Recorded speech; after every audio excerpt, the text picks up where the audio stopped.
Okay, thank you. I just use a different computer. Very good.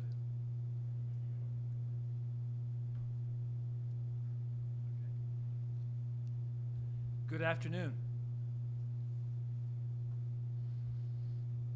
During the declared emergency in the City of Toronto, Committee of Adjustment virtual public hearings are being conducted by electronic means through WebEx, an online digital platform, and streamed on the Toronto City Planning YouTube channel.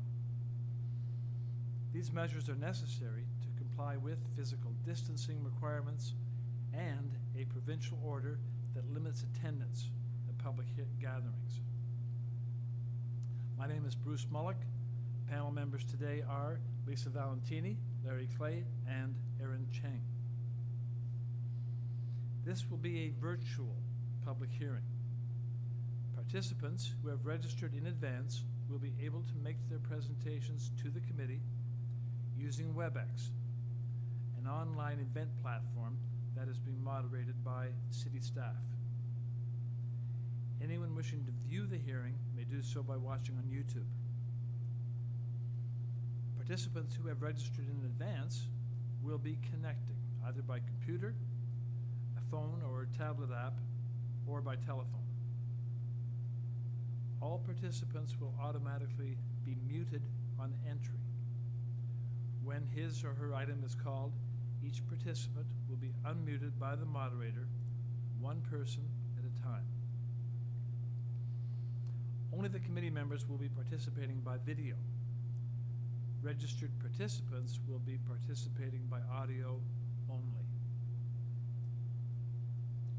We ask that you also mute your devices until you are called on to speak.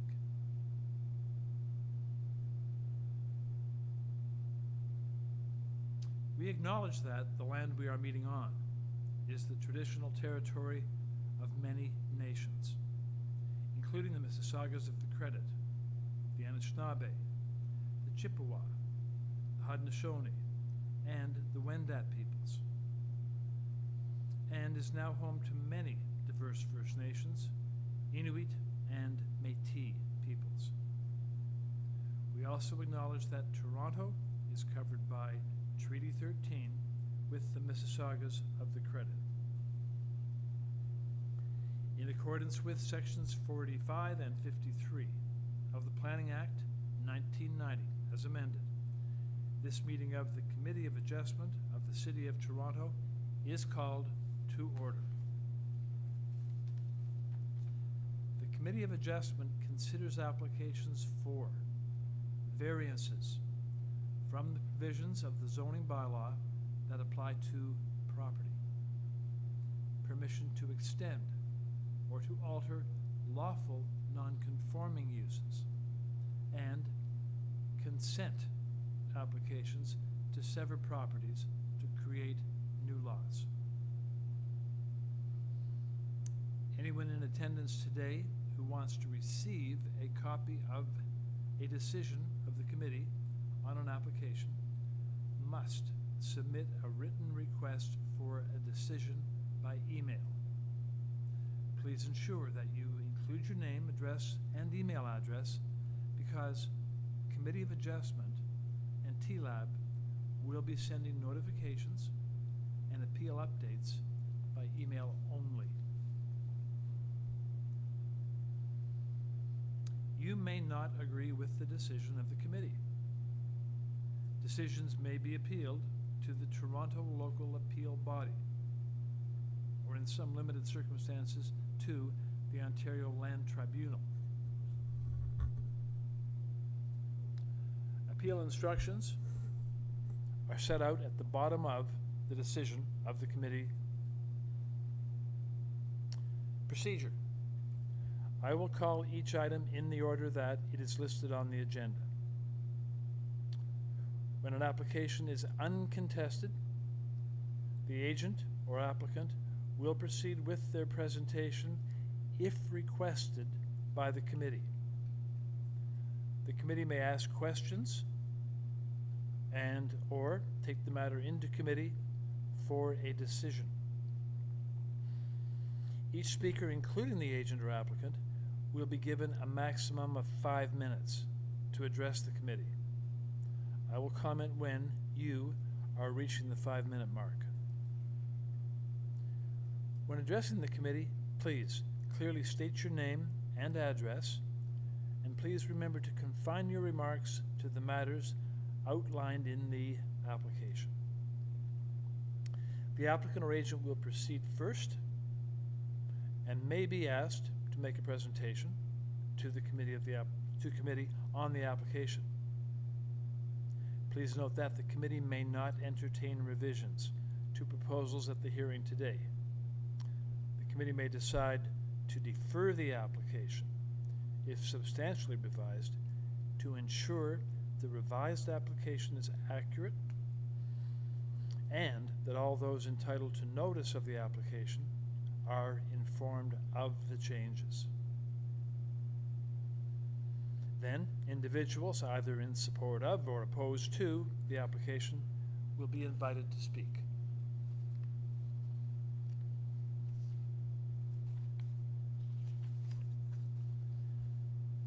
Committee panel members may ask questions of each speaker after the speaker has finished their presentation.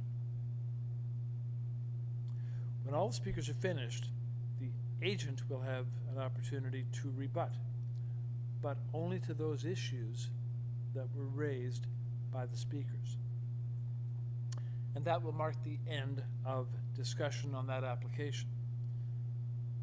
The application will then be taken into committee for a decision.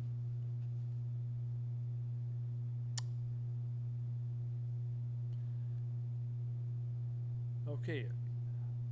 Are there any declarations of interest by either panel or staff on items in this afternoon's time slot? Hearing none.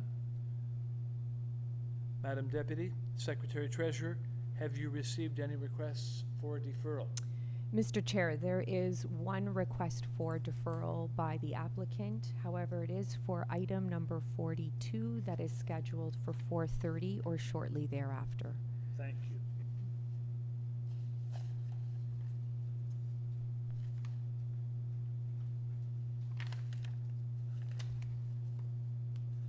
Okay, and Madam Deputy Secretary Treasurer, are there any requests for files to be closed?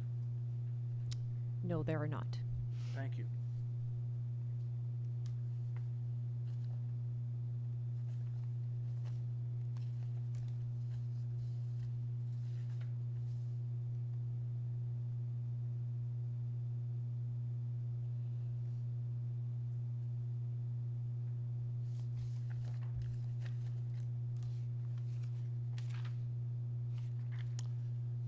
We will now proceed with the agenda for the 2 p.m. time slot, starting with item number 21, 124 Hazelton Avenue. And on this application, the committee has before it the following communications: material submitted by the applicant, a covering letter from the agent, a previous Committee of Adjustment decision which affects the property, an OMB decision which affects the property. There's a heritage impact assessment received in March. There's a comment from Heritage Planning Urban Design, and we have correspondence in support from 122 Hazelton Avenue, Antonella Vergati.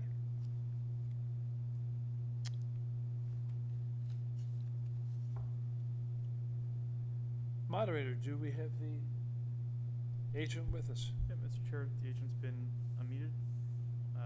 David, you can go ahead. Good afternoon, Mr. Chair, members of the committee. My name is David Hun, a planner at Bellsfields Inc., and my address is 3 Church Street, postal code M3E1M2. Thank you very much. Just stand by for a moment. Let me also mention we do have presentation materials as well on this one, submitted by Stéphane Leblanc, dated 30th of July.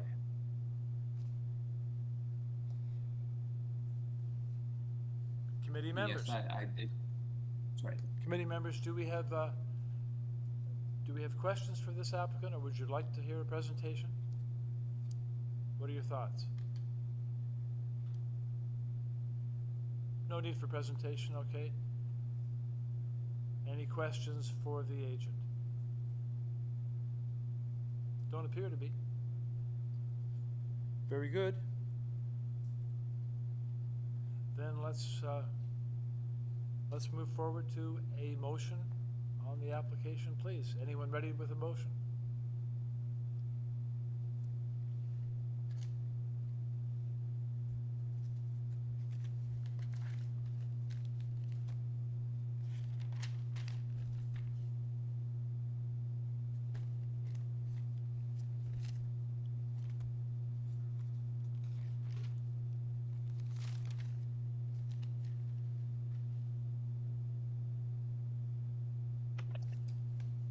Chair, I'm happy to, sorry about that, it just distracted with my other computer.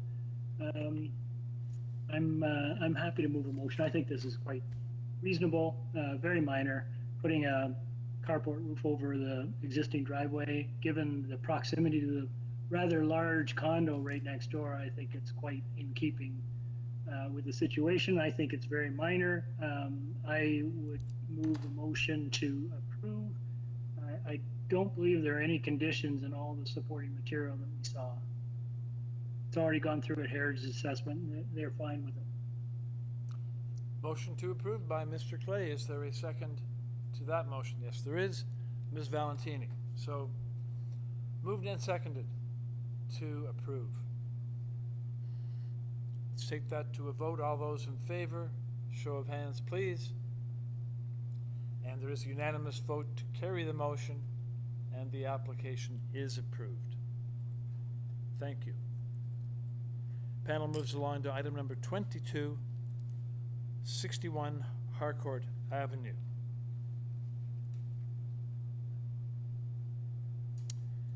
And on this application, we have before us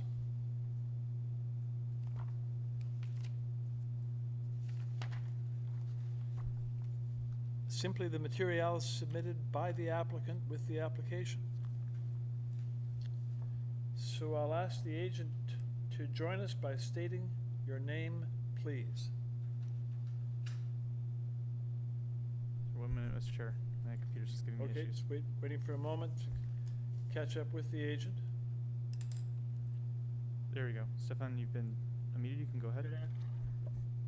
Good afternoon, Mr. Chairman, committee members. This is Stefan Leblanc Architects, at 550 Queen Street East, Unit 1, G121, M5A, 1B2. Thank you very much. Okay, panel members, we have the agent with us now. Would anyone like a presentation? No.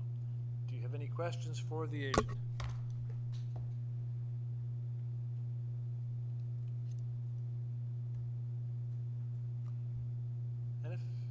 Chair, just the standard one. This is a semi. I'm assuming that they've had discussions with the neighbor adjacent, so just confirm that. Have you discussed this with the adjoining semi?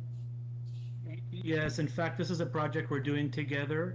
We've applied for the same minor variances for the neighbors at 63 Harcourt, and we got that at the end of June. So this is a follow-up. We're doing the other side now, so they're going to do it together. That's great. Thank you. Okay then. If we're ready to move to a motion, let's do so. Mr. Chang.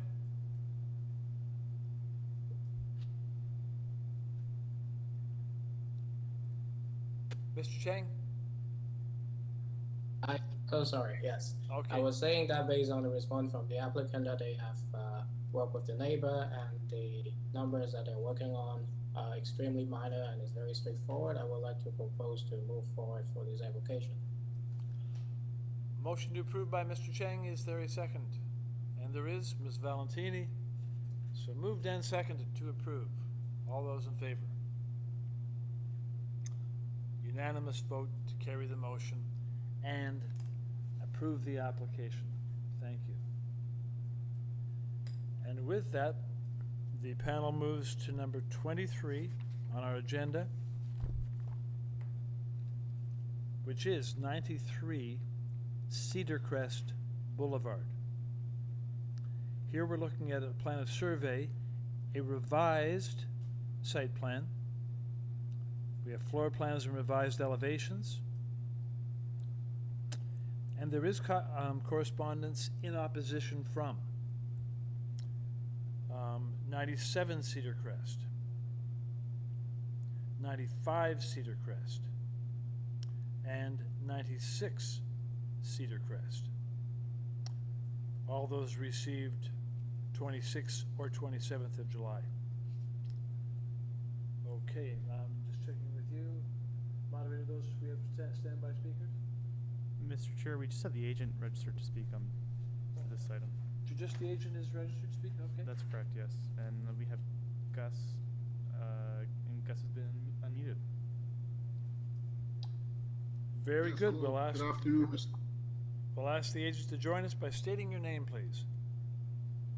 Yes, good afternoon, Mr. Chairman. My name is Gus Iornides. I'm the agent for the application at 93 CEDARCREST Boulevard. And my address is 2907 St. Clair Avenue East in East York. Thank you very much for that.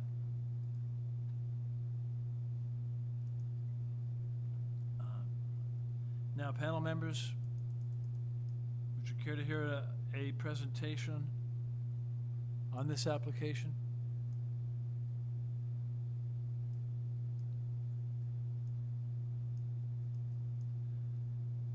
Do you have any questions for the applicant? Ms. Valentini, go ahead. Hi, thank you. I guess one of the things that when I was looking at this application, I noticed it has an integral garage, and I believe you're asking, well, this is what I want you to confirm. You're requesting variances for side yard setback. I know there are other new builds in this area, on this street, but they don't seem to have integral garages. Are you reducing the side yard setbacks from what is currently existing? Okay, first of all, yes, 91 CEDARCREST, right next door. We just finished building that. I'm GYRM Developments. I'm a building company, and we just finished building 91 CEDARCREST Boulevard, which is right next door, and that does have an integral garage. So the footprint of the house for 93 is almost identical to the footprint that's been granted for 91, which is now past occupancy and sold. So the second question is, yes, we are, the north side setback is staying to where it is now, existing with the bungalow. And we're just adding back to it. The only one that's changing is the one on the south side, so we can incorporate the integral garage. But like I stated before, it is almost the identical footprint to 91 CEDARCREST, right next door. Thank you. Did that one get an approval from the committee? Yes, it did. It did. Or similar variances, or what's sort of? Almost the exact same variances. The client saw us building 91, and then they approached us to build their home. So we gave them our drawings, and they went to their architect, and they almost copied the drawings. They just changed the face of the house. Okay, thank you. Agent, I want to bring to your attention some of the concerns that were raised by persons who corresponded with the committee, but are not speaking today. But for example, Alfred Millay at 96 feels that your proposal results in an oversized dwelling. He's concerned about sunlight blockage, loss of green space, and feels the house is simply too big for the streetscape. It's not fitting in with the streetscape. Then from 97 CEDARCREST, again, they're opposed to height.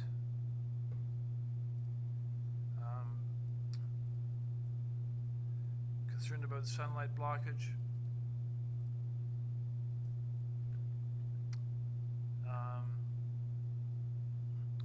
And we'll go to the third letter that came in.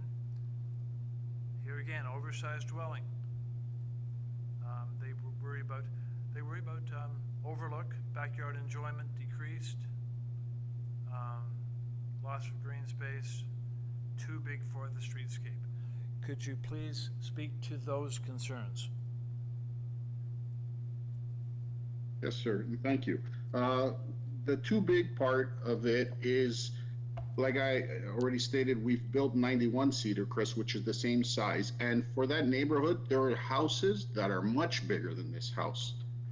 All along that entire neighborhood, the Woodbine Gardens neighborhood, there's 3,500 square foot homes, 4,500 square foot homes. So it's not that we're oversized for the neighborhood. It's just, I believe there's still a lot of homes on that street that are still bungalows. There's about 10 new built homes on that street.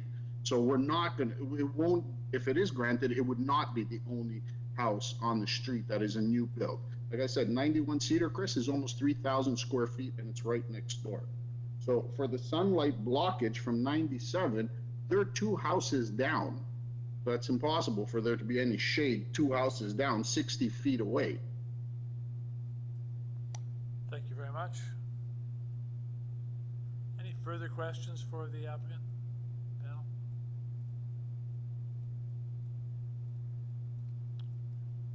Okay, then I think we can take this one into committee for a motion or discussion if you like, but certainly for a motion.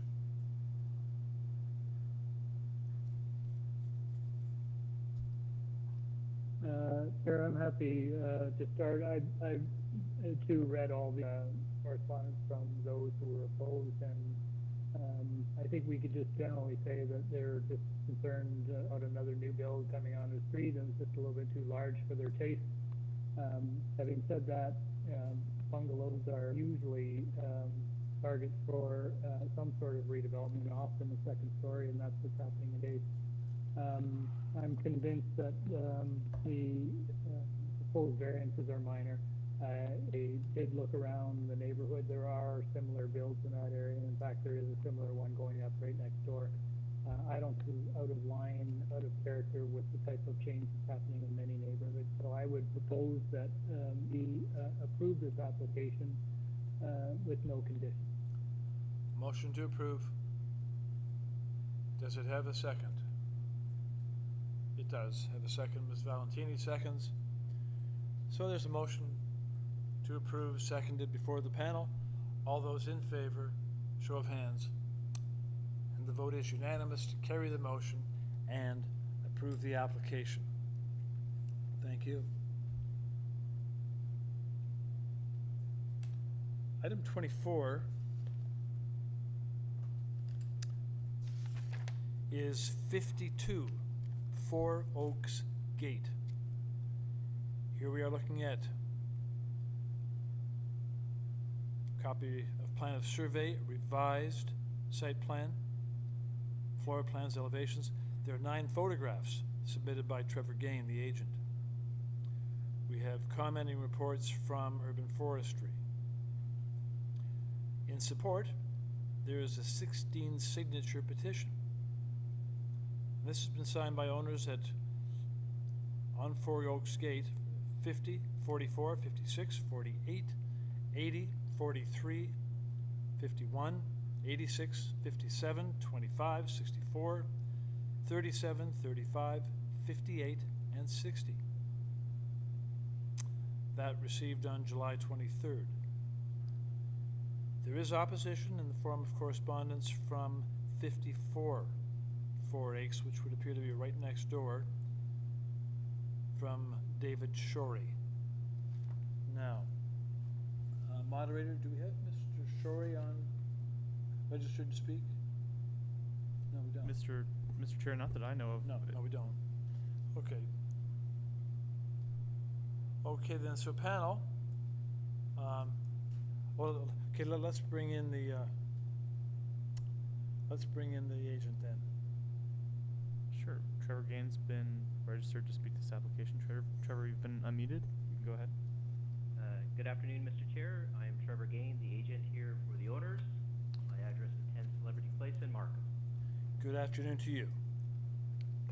Panel members, any need for a presentation on this application? you have questions to put to Mr. Gain, who's now with us? Mr. Chair, I do. Go ahead, please. Thank you. Mr. Gain, can you just, I just noticed the two variances for the setback from the top of the bank, and it doesn't look like we have any comments from TRCA. Often we get those. Has there been any issues raised in that regard? No, the setbacks is kind of the standard zoning where it's set back from the long-term stable top of bank, which on any ravine property is about 8 or 9 meters inland. So the long-term stable top of bank actually runs through the house, which is why we're seeing the setback of 0 meters. If you look at the file, we actually have a permit from the TRCA already. It's already been secured, and we also have no comments from forestry. So all the major bidders have signed off on this project, and it's just a matter of cleaning up now of this technical variance and the side yard setback. That's great. Thank you. Okay, Mr. Gain, I'm going to bring forward some of the points made in the letter of opposition from the neighbor next door. His contention is that this is an illegally built rear deck. Can you comment on that? We had a permit to build a rear deck back in 2013 with the house. For various reasons, the owner delayed the building of the deck and just recently undertook it last year. And under some bad advice from the deck builder, under the old City of Toronto bylaw, if the deck was under a certain height, it was considered landscape open space, not a structure under the old bylaw. And that's what the deck builder advised my client. Not the case anymore under the new bylaw, not the case in East York. So as a result, the deck was built larger, and they lined the deck up with the side yard setback. Again, change in bylaws from the old East York bylaw, which had a side yard setback of 0.9. Now it's 0.12, so there's the side yard setback on the west side. So that the deck was just built larger then, but we did have a permit. Okay, and Mr. Choi also finds disruptive the lighting on the deck. You've probably read his letter. Yes, I have, sir. Are there the any lighting? It's basically this little pin lighting that lights up the risers and lights up the perimeter. The little 1-inch LED lights. We have a setback between the neighbor's property and ours at the closest of about 4.66 meters away. So these little, I don't even know what the wattage are, but I don't think it's spotlights hitting the sky. And I mean, if you want, I can show if you bring the photos up, I think there's pretty good separation between the deck, which is only 60 centimeters above grade, including a fence and trees that separated. So, and if you entertain we go to page 3 of the photograph. You look at the bottom photo. This is kind of taken down the hill a little bit, and the deck and the subject property is on the right. There's a massive greenery, and then you can sort of see the roof line of the neighbor's house. So I'm not sure what light is affecting him, and potentially if we look at some of the other photos, you might actually see the lights that are mounted in the wood deck. It's actually right there. Look at the steps. See the little white dots in the risers? Just your standard little landscaping lighting, and there are some that go around the perimeter as well. Just accent lighting. That's it. You know, no 100-watt bulbs or anything like that. So that's what it is. Very good. Thanks very much for that explanation. Okay, panel. Further questions?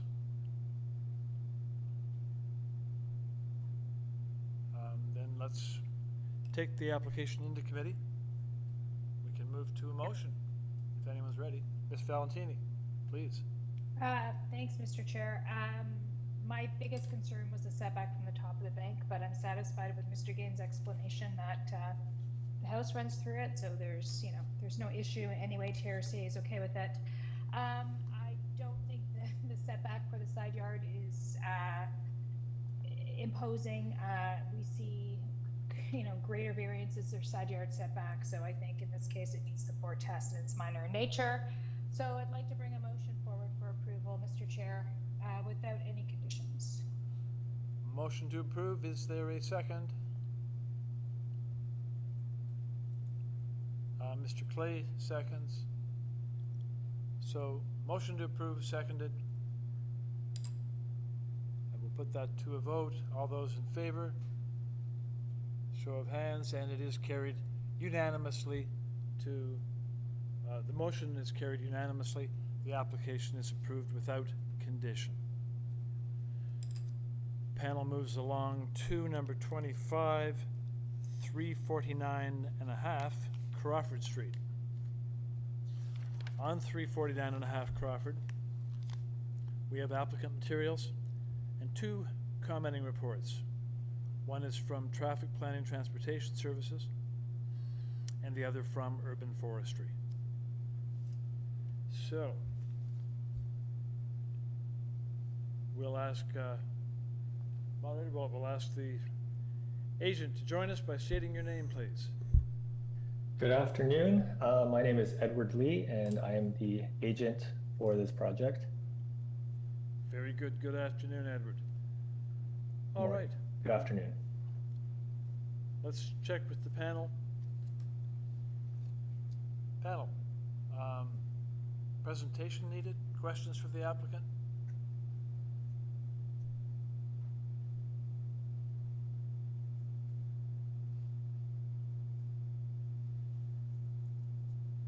If not, we can move to a motion, and let's do it. Ms. Valentini. Mr. Chair, this one to me is very straightforward. It's a rear one-story addition with the deck and the walkout and a garage. And the variances, in my view, I don't find these to be out of keeping with what is currently in the surrounding area.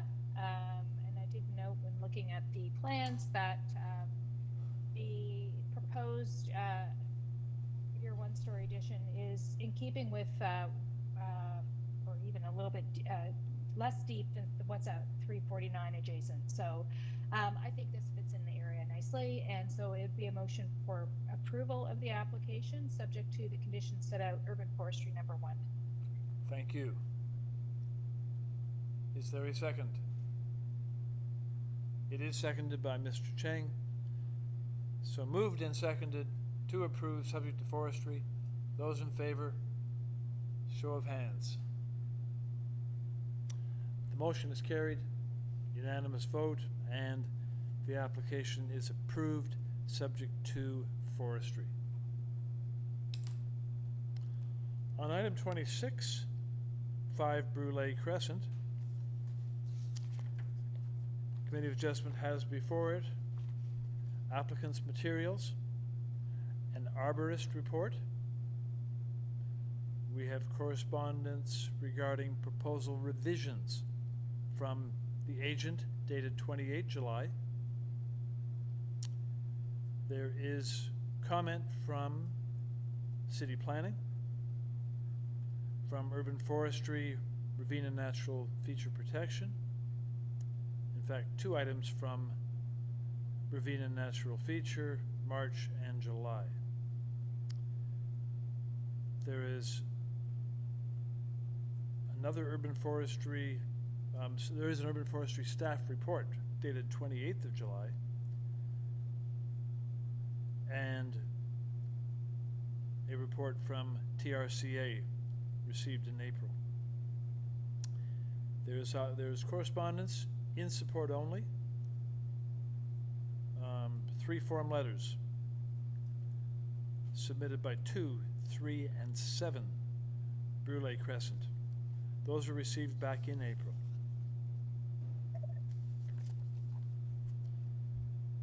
And so, we'll go to the agent. Go to the agent and ask the agent to join us by stating your name and address, please. Good afternoon, Mr. Chair, members of the committee. My name is Terry Martino. I'm an architect with Grenweiss Architect and Associates in Oakville, 341 Kerr Street. The postal code is L6K3B7. Thank you very much for joining us. Okay. Okay. So panel members, no registered speakers in opposition here. Do you require a presentation, or do you have questions for the agent? Mr. Clay, go ahead. Chair, I have a question. I fully appreciate that This neighborhood is very unique. It's large homes, large lots. But in looking around, I hadn't noticed many or any three-story homes. And I do notice that you're asking for a variance to the overall height by almost 2.5 meters, which is not insignificant. So I wonder if you could just give us a little overview of what your sense is for that area and issues.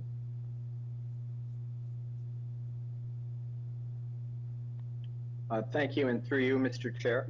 I guess in response to that, I would suggest that there are a number of similar homes, either existing or recently have been built.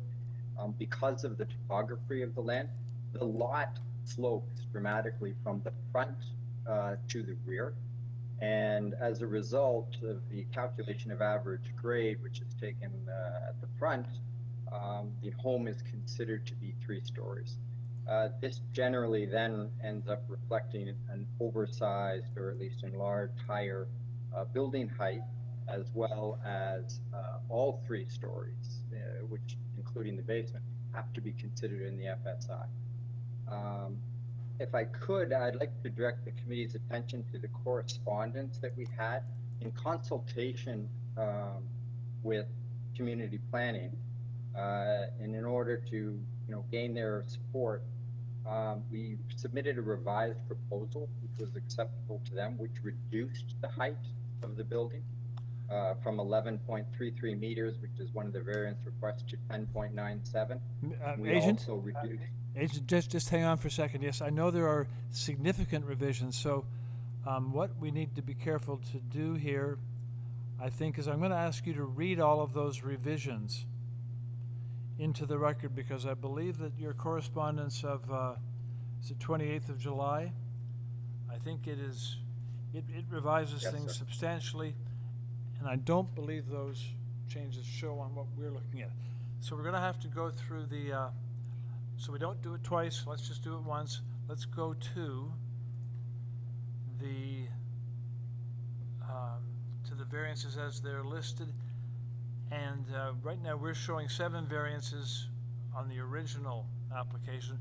We want to change those to reflect your revisions.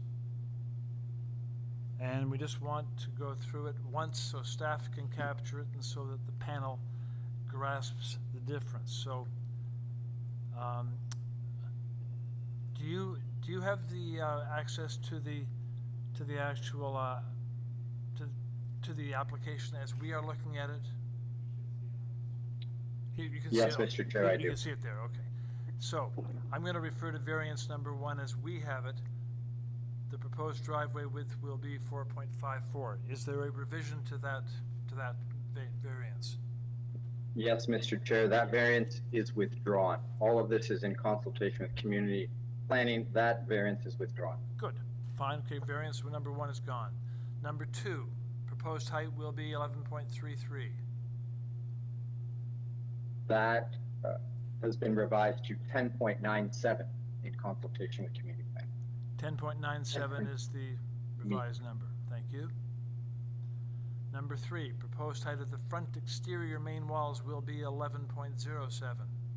Any revision there? That has been revised to 10.97, Mr. Chair. 10.97 also. Number 4, proposed height of the rear exterior main walls will be 8.98. Number 4 is as requested, sir. Just to make sure I'm right, number 4 stands as it is? That's correct, sir, yes. Thank you. Number 5, the proposed detached dwelling will have a floor space index equal to 0.81 times the area lot.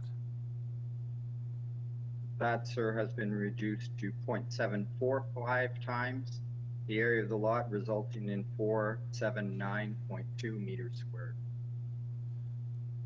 Thank you. I'll ask you to repeat both those numbers, please, for staff. 0.745 times the area of the lot, 479.2 meters squared. Very good, thank you. And number 6, proposed front yard setback will be 9.14. That remains unchanged as requested. Thank you. And number 7, lastly, proposed height of the detached dwelling will be 11.33. That is similar to variance number 2. It's just under the old zoning bylaw. That's revised down to 10.97 meters. Perfect. Okay.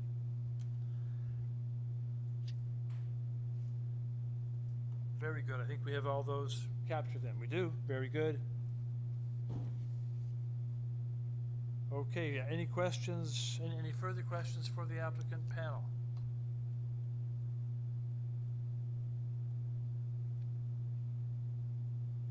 Mr. Chair, do we have examples of heights in this area that are similar?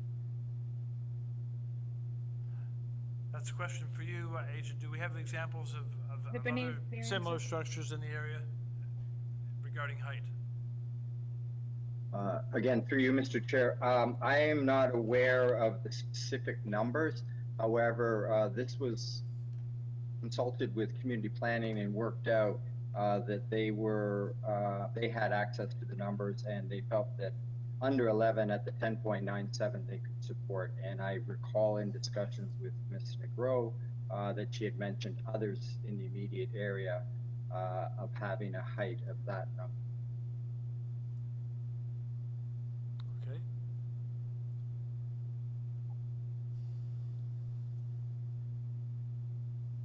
Yeah, because my concern is relating to the height, so I'm just trying to figure out in terms of the street character how this will fit in with the street character. It doesn't appear to be, unless you can show me something or tell me something, that there are other houses of this height in the area. They seem to all be sort of 2 stories, 1.5 story houses. So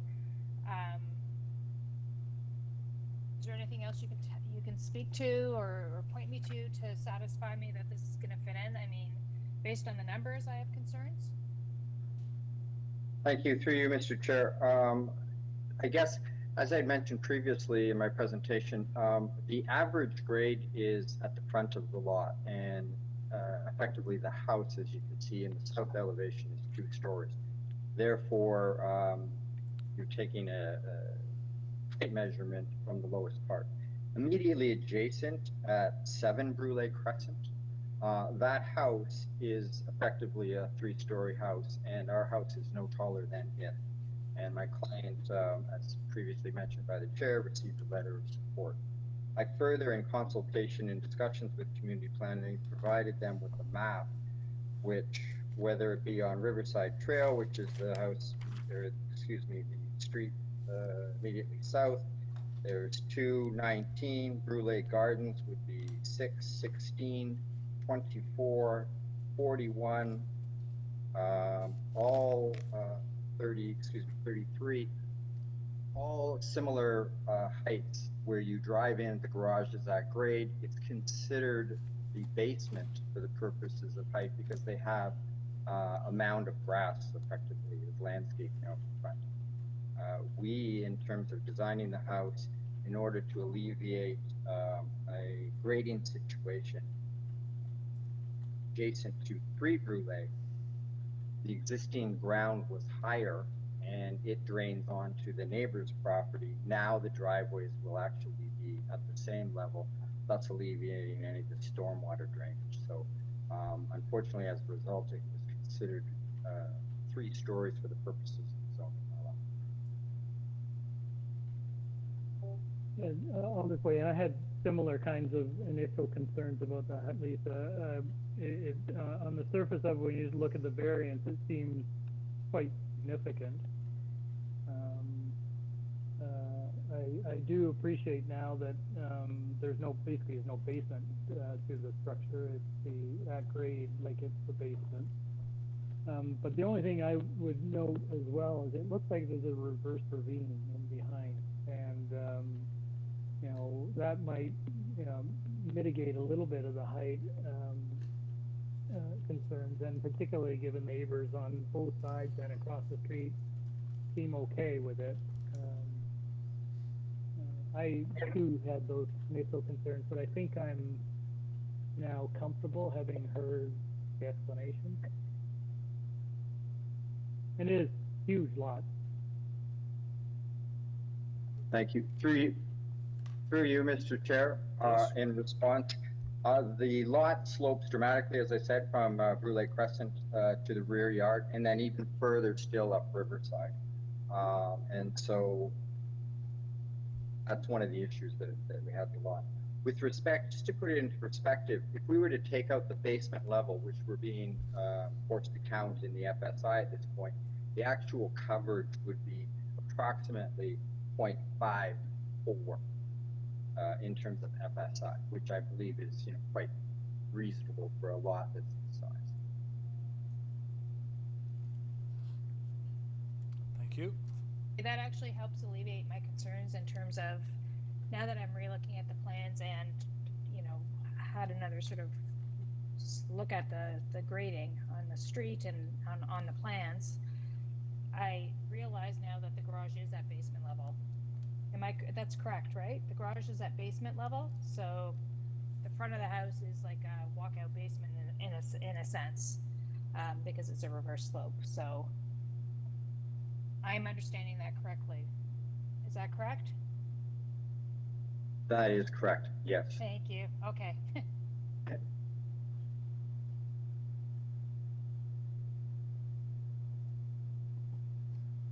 So I guess if there's no other concerns, Aaron, you okay? I'm happy to move a motion to approve this application. As revised, I'm going to assume that staff have captured all the changes that have been made. Yes, they have.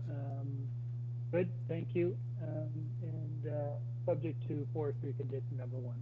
Very good. So motion to approve the revised application subject to forestry. Is there a second? Second, Ms. Valentini. Moved and seconded to approve. Those in favor, show of hands, please. And the motion is carried unanimously. So the application is approved as revised and subject to forestry. Panel moves along to agenda item number 27, 95 Crescent Road.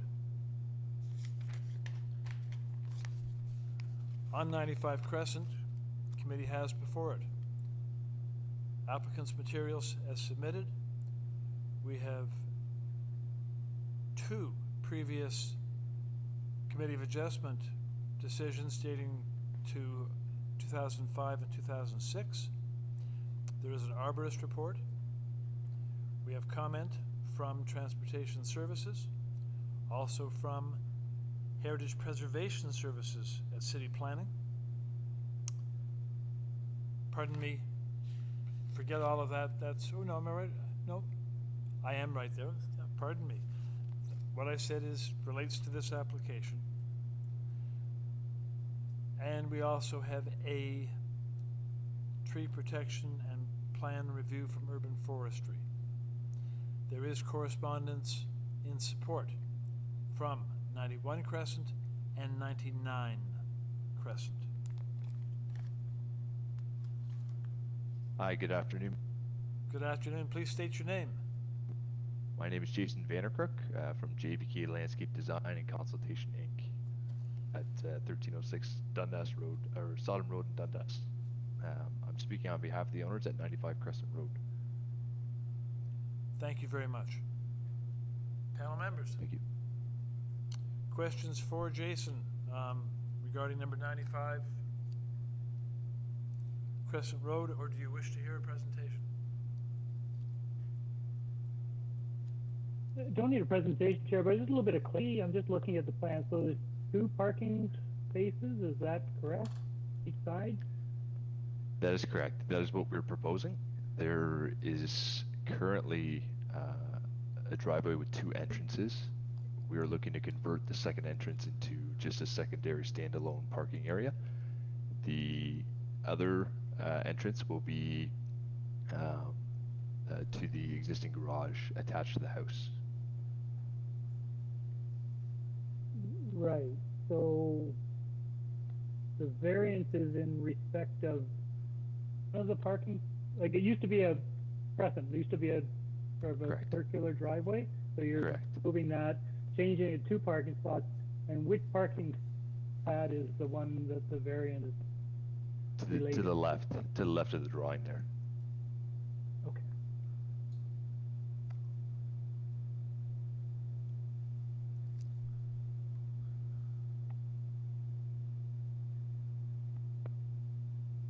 Okay, thank you. No problem. Thank you.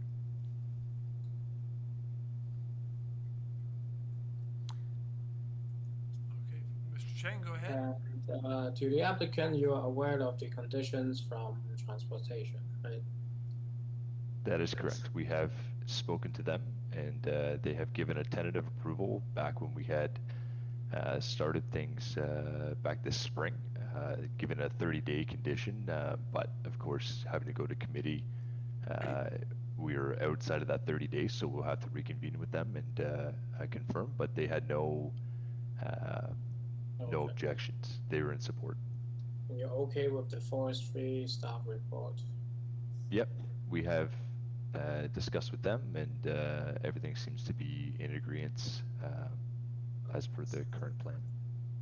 Okay, so I guess we can just propose to move forward and, okay.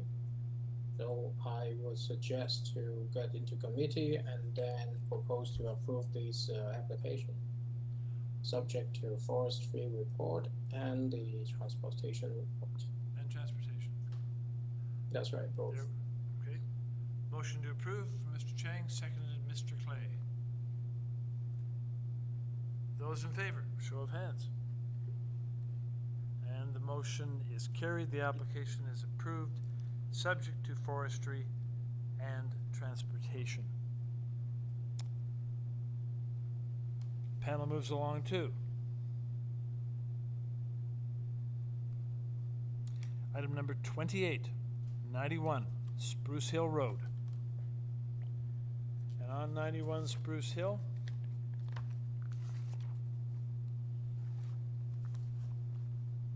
we have applicant materials, a revised site plan, floor plans and elevations from 27 July. There's a revised zoning notice, 27 July, and a covering letter from the agent, 27 July. There's comment from Urban Forestry, and there is support correspondence from 97 Spruce Hill and 200 Beach Ave. There is no correspondence in opposition. Okay. And with that, I'll ask the agent to join us by stating your name. Good afternoon, I'm Cindy McPhee, and I'm the agent for the homeowners. Good afternoon. Okay, once again, panel members, we have the agent with us on number 28. Any need for a request for a presentation?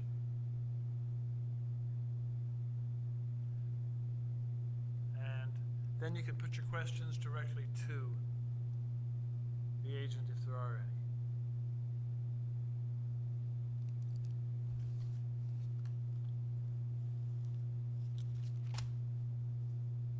Could I If you have a make comment you wish to make, you may do so, agent, yes? It's just the first item on our notice, which is regards to the rear soft landscaping, Yes? has been removed. Had to clarify. We had been contacted by the planner, who asked us to clarify, and we clarified with the zoning examiner. So we had sorry.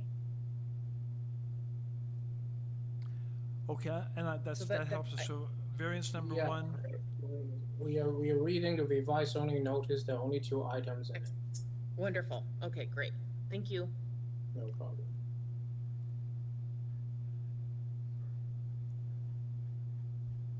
Just to confirm, variance 1 on the agenda shown on the screen is being deleted, right? we're just gonna make sure of that, but, so, Agent, Yes, okay, so you are saying to delete variance number 1? correct. Correct, so we'll just have the 2 remaining variances left, 1 height and 1 floor area. Okay, very good. And That's correct. could you explain to us how the application, as I understand it, the application is necessary because you were just a smidgen short of Yep, this, a of the smidgen, 2 centimeters on, so go ahead and explain that to us quickly, please. The zoning, for, depending on what your lot frontage is, gives you a larger permitted floor area for the rear, like an ancillary structure.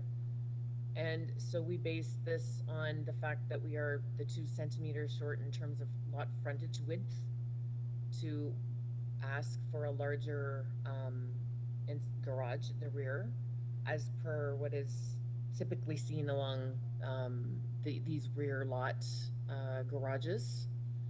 We felt like it was a minor variance as well as suitable for the neighborhood. Right, so isn't it true that if your lot, if the 2 centimeters that you were short, if those 2 centimeters had existed, that you wouldn't have even required a variance, is that true? That is correct. That's, it's stated in our cover letter, but yes, there's a reference for the zoning bylaw on that. If the lot frontage was 2 centimeters larger, we would not have a variance on this item. Thank you very much, okay. Okay. Is anyone on panel ready to move a motion? Ms. Valentini, go ahead. Thank you, Mr. Chair. The materials, I think, speak for themselves, as does what the agent has clarified. So in terms of the revised application, I think that this request for a slightly larger garage, and I did note on the plan that it doesn't take up the full width that we often see anyway, and there's no reduction in softscape anymore. So I'd like to bring a motion forward for approval. I think it meets the 4 tests, and it's going to be subject to urban forestry condition number 2. Thank you. Is there a second to that motion? There is, Mr. Chang? Okay. Moved and seconded to approve, subject to forestry. All those in favor, show of hands. And the motion is carried unanimously. The application is approved, subject to forestry. And that is the revised application with 2 variances. And panel moves right along to number 29, 4 Durant.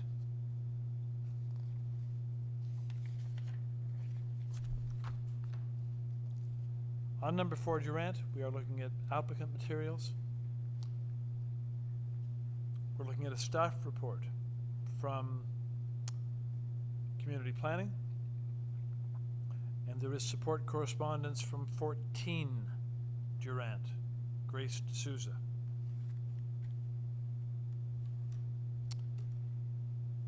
Okay.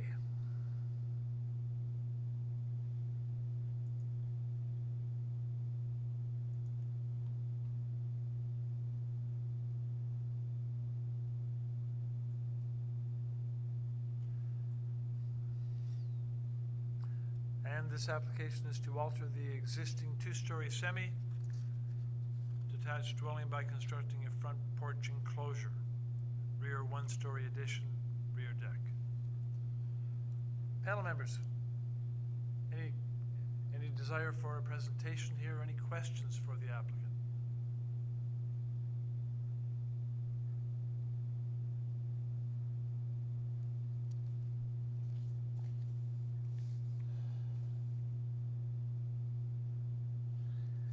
If there are none, we can move to a motion.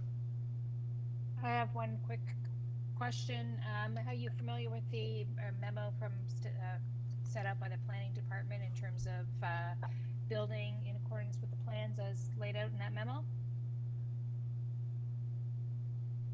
Is that a question for me, Mr. Question for you, Agent, yes. My name is Bill Ross. I'm representing the owners. My apologies Yes. for not bringing you in previously, Mr. Ross. My fault there. I'm Oh, sorry. I'm sorry. We haven't even introduced Mr. Ross. Okay. But my fault. I should have asked Mr. Ross to join us. Good afternoon, Mr. Ross. Good afternoon, Mr. Chairman and members. My apology to you. There is a question for you from the panel. Go ahead, panel member. I'm assuming that the question deals with the staff report, and they're requesting a condition that for variance number 4, and we have no objection to that. Thank you.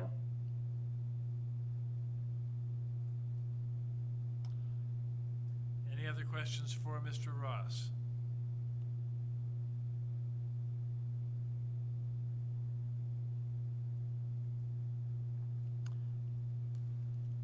Chair, this, again, I think this one, again, very straightforward. It's just a small, one-story addition onto the rear, and in full front porch. I think it's, the variances requested are quite minor and quite in keeping the types of, changes that are being made to housing stock in this neighborhood. So I'm prepared to, motion to approve, subject to planning conditions regarding the front porch. Thank you very much. Motion to approve there, second for that? Second, Ms. Valentini. So motion to approve, seconded, subject to planning. Those in favor? Show of hands. It is a unanimous vote to carry the motion and approve the application. Mr. Ross, you have your approval, and sorry again for not bringing you in previously. Okay. With that, we move right along. And we move on to number 30 item, 200 Mortimer Avenue. On 200 Mortimer.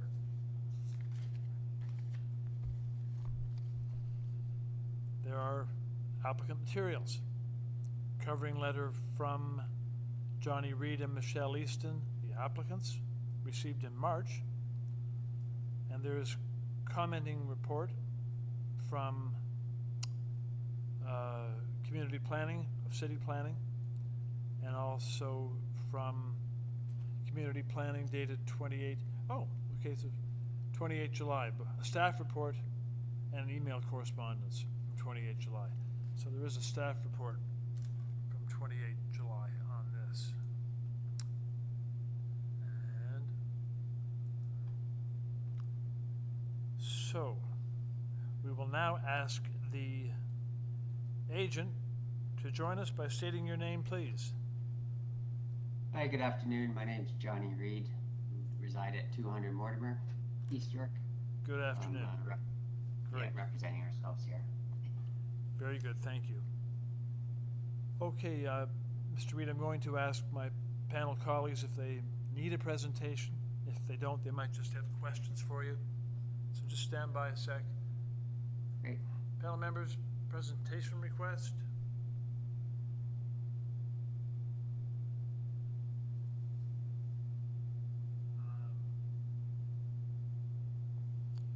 Questions for the owner agent? Given that planning has given us a recommendation here, I wonder if we shouldn't ask the applicant just to give us a quick overview of what he's posing. Very I'd like good. to understand it a little bit better. Good idea, let's do that. Okay, Mr. Reed, there is a request for a brief presentation. Please carry on. Yep, certainly. Yeah, we moved to the area, semi-detached home, so the application is twofold. We want to close in our front porch. I think that is fairly straightforward. Our neighbors at 198 are in support. They've been involved with every process along the way. In fact, all the neighbors we've discussed it with have no objections. Bigger issue, building a garage for storage. After dealing with the planning department, we realized the height is probably our biggest issue. Also willing to concede on that to a degree if it helps to satisfy the committee. So bit of a learning curve in all honesty, but just trying to get as much storage into the garage and get the vehicle in there and give us a better yard for playing and better use of our own space. Okay, thank you.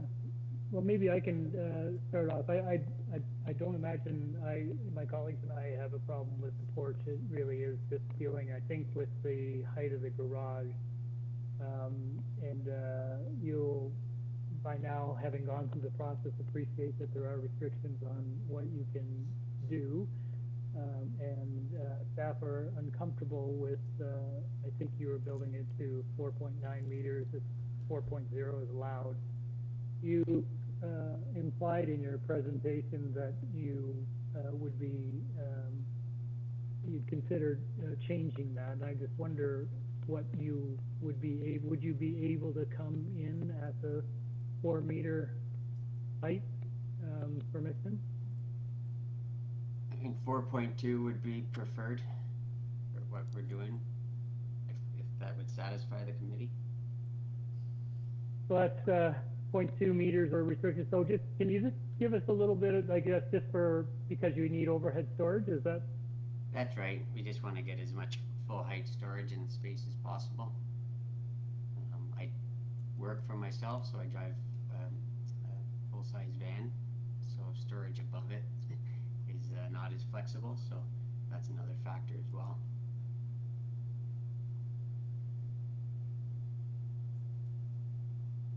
And just for reference, can you just give us a sense of what there's lots of other garages, I presume, in and around your neighborhood. What are they, what's their height? Are they about the same? So there's my immediate neighbor at 198. So I didn't measure, to be honest, but he, in speaking with him, said that he built it to maximum height at the time. So I believe that's at 4 meters to the peak. My neighbors at 202 are in the middle of constructing a garage. I don't know its height, but I can surmise that it's bigger than 4.2.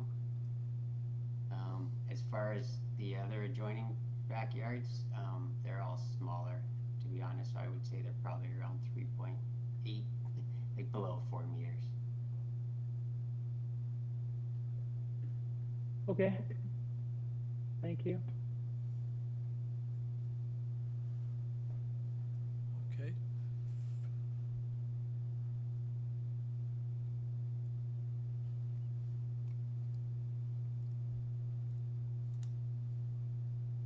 Then let's take this one into, sounds like there are no further questions. We can take this one into committee. And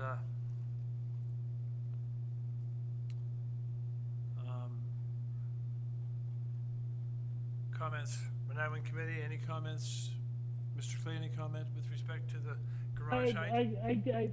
I have some sympathy for the applicant, and I do appreciate that that he's willing to change his plans and come a lot closer to what he could do as of right. So we're only really seeing 0.2 meters, so what's that, 3 inches? Aaron will know. 3 inches? 3-4 inches? Nobody knows. That's all it is. So Can you yes. zoom in to look at it? Here, Lisa's looking it up. Regardless, it doesn't sound like if he's moving it down to that level that it would be measurably different in terms of visible obstruction than 4 meters would be. So I'm sympathetic to him if he's willing to revise the variance to 4.2. Sounds Lisa, good to what me. did it come out at? It's 7.8. Right, 7.8 inches, yeah. 20 centimeters? Like, yeah, 20. So it's under a foot. Half a foot. Yeah. So Yeah. again, so yeah, I don't know about you guys, but I agree. with what you're I'm not saying. opposed to that. I'd be in favor of that. Aaron, you okay with that? Mm-hmm. Okay. So, if that's the case, I'm prepared to move a motion to approve this application. Oh, is there a green roof element to this as well? So can I go to committee and just ask the proponent about the green roof? Yeah, Do you yeah, want we to go back to the applicant? You're doing a green roof, okay, that's fine. Yeah. So, great, thank you. So I'll move a motion to approve, subject to variance number, hang on here. 5? Variance number 5 being amended to the detached garage will have a height of 4.2 meters. And subject to planning's conditions about green roof. Very good. Is there a second for Mr. There were Clay? a few other conditions too, though, I believe, in the planning memo. Green roof, permeable pavement in the driveway, and the remaining rear yard softscape, which meets, oh, okay. I guess, Thank so you. they're requesting permeable pavers, I guess so. Yeah. I'm reading that right. May I comment on that? Yes. So Go yeah, ahead. we already have what's the core grid grass system, so it's already permeable grass. The only, The members are in committee now, so they're in the middle of a motion. okay, so I'm sorry. We are in committee, and thank you. I'm just, we are in committee at this stage, so would we like to hear from the applicant committee members? If he has anything to add here? I think we heard that already got permeable construction in his driveway, so I'm fine with that. So maybe I'll frame the motion like this, Chair. I move that we approve this application subject to the amended variance number 5 to read 4.0 meters, and subject to all of the other conditions that are contained in the planning memo dated July 28, 2021. Mr. Clay, I just want to add one more that we can also add that permeable paving or maintain existing soft landscape. Fair point. Yep, I'm fine with that. Let's just check with staff if, do you see where we're going? 4.2. And we want to include the other items recommended in the planning staff report. With one further comment, Mr. Chang, your comment is that the final comment you made a moment ago with respect to the paving, right? So is the applicant has to use permeable paving or to maintain existing soft landscape.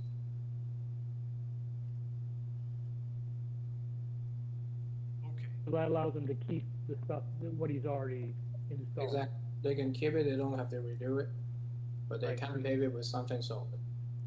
Very good. Okay.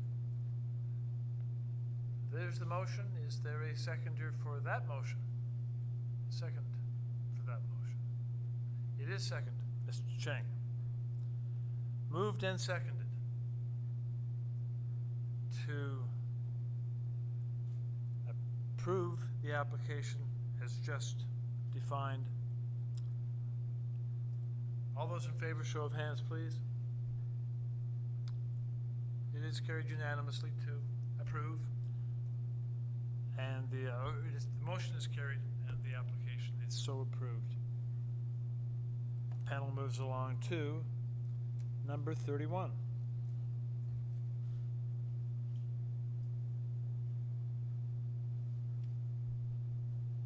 Number 31 is 115 Spruce Hill Road.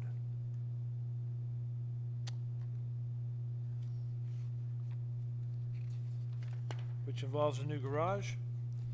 Here we have before us applicant materials, covering letter from the agent received July 20, comment from Urban Forestry, and 3 form letters in support from from 113, 119 Spruce Hill, and 200 Beach.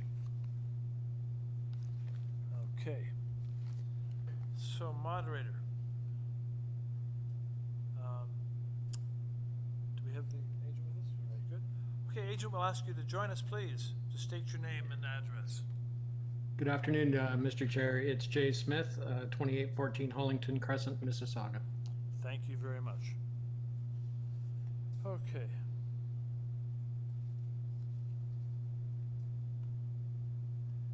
And I'll check with panel members. On number 31 panel,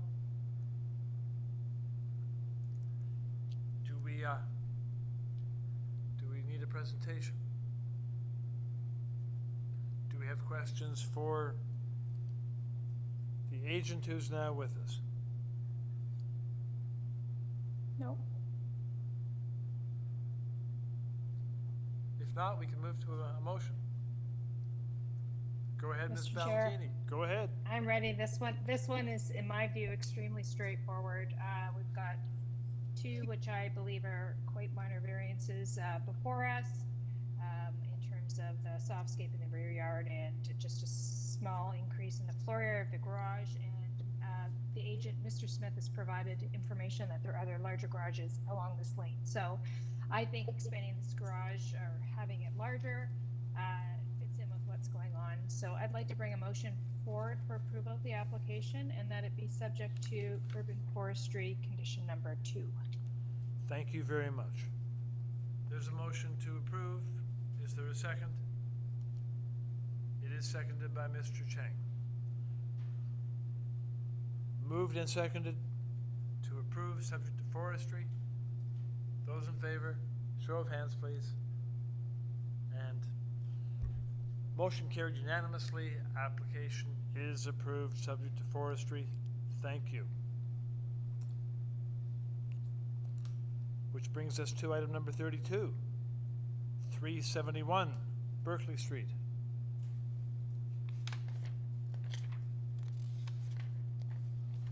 On 371 Berkeley, panel is considering applicant materials. We're considering a covering letter from the agent dating back to March. We have comment from Heritage Preservation Services at City Planning. And there is correspondence in support from Rex Chin at 428 Parliament, received in July. Very good. Okay. And if the agent is with us, please join us by stating your name.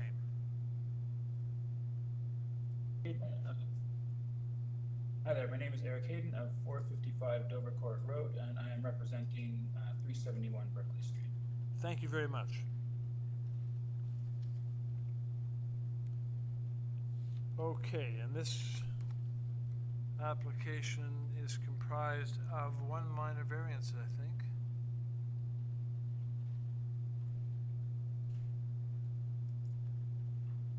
There's one variance here, okay.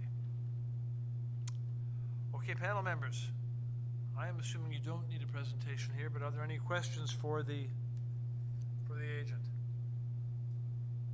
If there aren't, No, Chair, I think one wins the award for the most minor application of the day, perhaps of them. I think we can quite easily just move approval of this one with no conditions. Thank you so much. Is there a second to that motion? Seconded by Mr. Chang. Moved and seconded to approve. Those in favor? Show of hands, and that motion is carried. So, Agent, your application is approved, and we commend you on the minor variance. That is what we are here to hear, is minor variances, and yours certainly qualifies. Thank you very much. We move along to 33, which is 84 Forest Hill Road. And on this application, we have material submitted by the applicant. We have an arborist report from Mark Ellis, May 4th, on behalf of the applicant. We have opposition in the form of correspondence from 95 Dunvegan, received July 13. And we have recent correspondence in support from 95 Dunvegan. Oh, now wait a second here. Okay, so this is important. We have recent correspondence dated 3rd of August from 95 Dunvegan, in other words, the same writer, Duncan McGregor, now writing in support. So that is important to note. And if the agent is with us, please join the meeting by stating your name and address. Lauren Rose, I'm the agent at 388 Spadina Road. Thank you very much. Very good. Okay. Panel members, do we need a presentation? Would you like a presentation with respect to this application?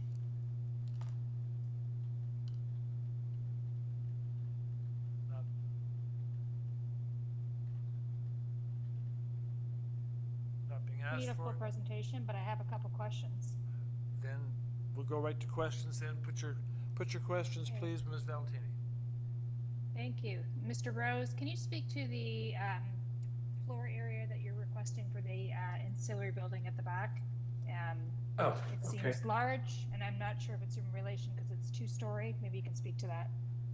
Sure, I thought you were going to ask about the density. So, in fact, the opposition to withdraw his application, just want to point out that the density stated included the basement area as gross floor area because it was close to the first floor. So in terms of the accessory structure, you'll see in the drawings, it is a high building, but it's buried underground. So we are much lower than allowed. It is a racquetball court, and that's why it's large, but it's allowed to be 14 feet, and we're only at 11.6, but it is buried in the ground. And neighbors have been notified. It has been pre-circulated to planning, and there's no objections. Just to clarify somewhat, I understand it's buried in the ground. So is that result in the footprint isn't overly large. Is that correct? Or I'm just trying to understand why the floor area is so large. Is it because it's 2 stories and it's buried in the ground? No, it's the footprint is large, but it's similar to a large garage, and that's what the variance is for. So they try to limit the area of an accessory structure under the bylaw, but there are many garages bigger than this in the area. There are? Okay, thank you. So I just want to probe the same. I had the same concern. You're basically asking for more than double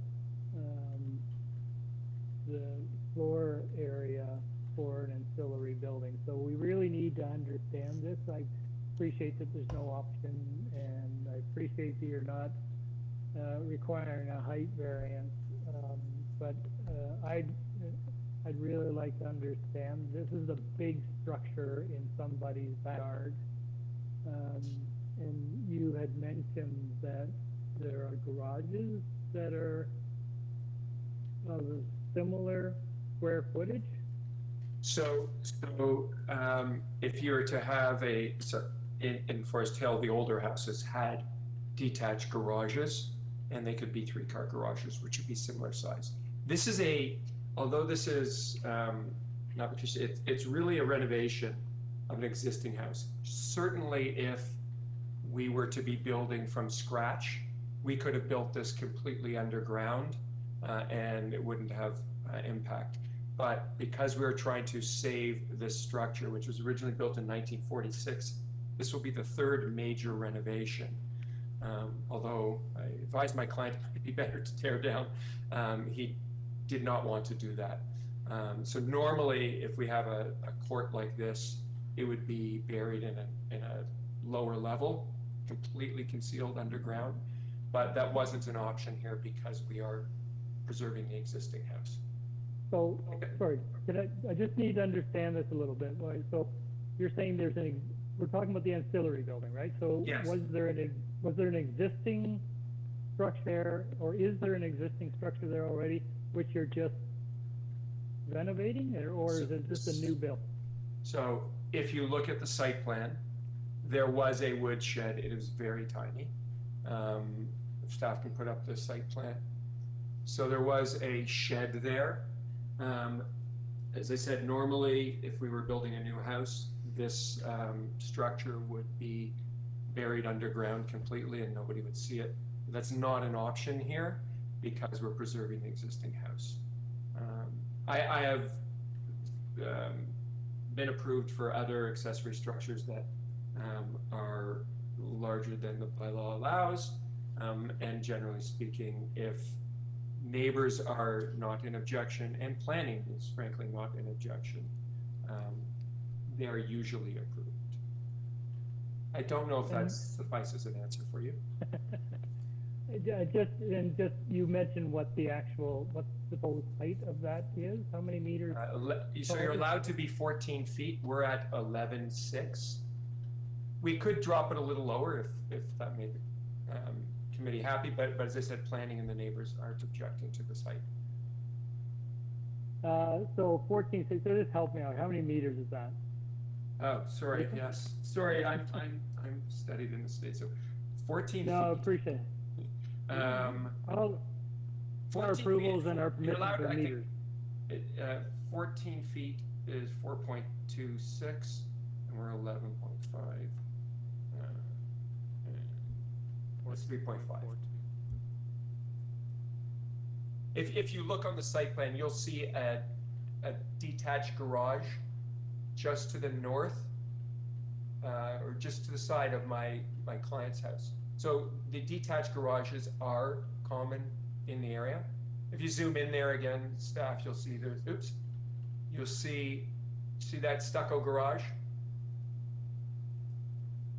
So yeah. That's the kind of structure that you would see in backyards in the olden days. We don't do it yeah, as often. I think we're just trying to get a sense of what the massing is for this structure. There is a 3D version of it towards at the end of the application.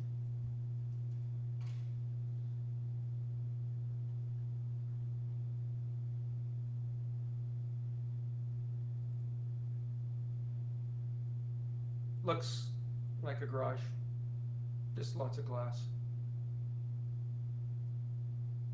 Okay, thank you. That's the section there.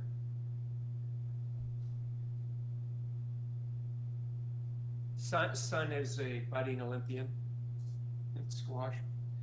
We'll never know the reality of it. Well, we will know, but it'll be a while. He's young. Now you're just trying to guilt us. Well, yeah, maybe it'll be a goal for Canada one day.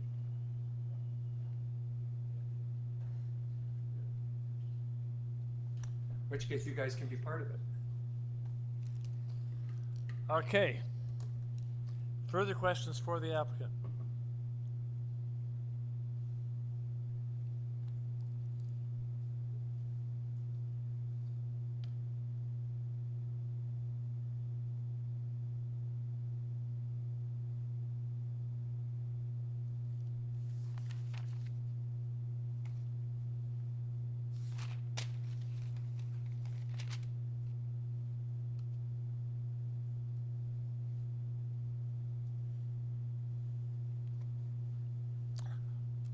I'll just ask a question, applicant. Interesting to see party at 95 done vegan, writing in support, having originally written in opposition. Can you tell us a little about how that transpired? I assume you had some consultation?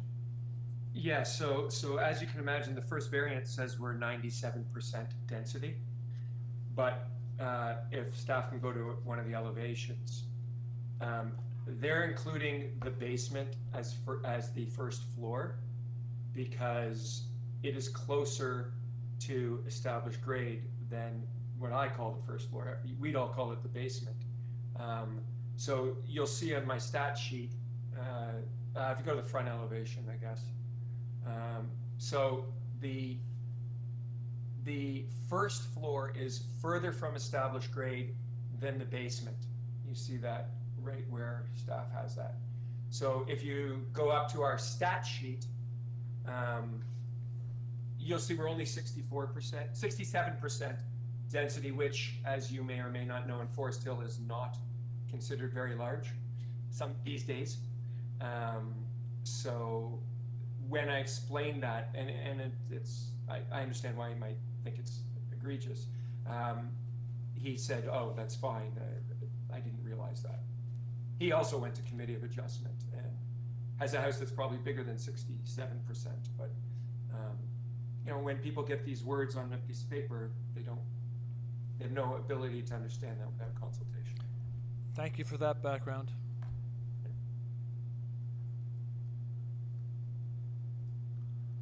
Okay, panel, is anyone ready with a motion on this application yet?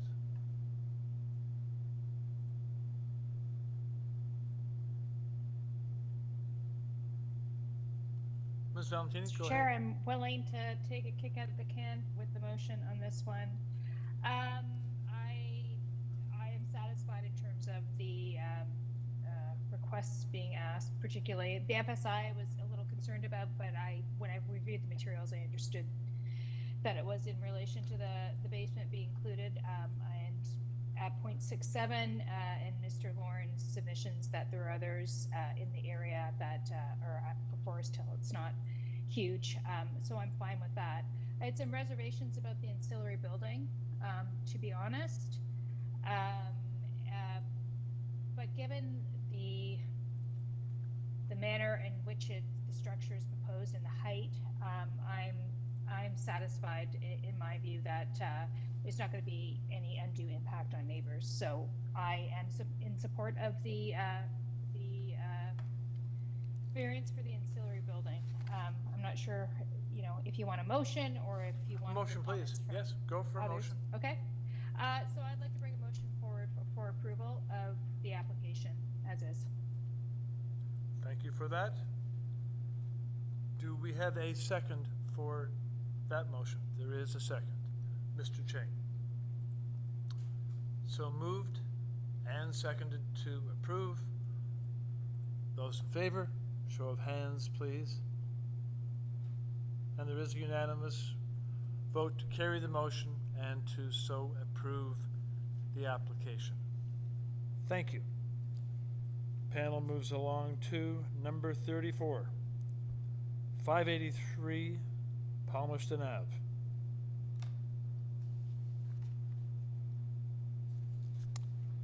And on 583 Palmerston, the materials before us are those submitted by the applicant.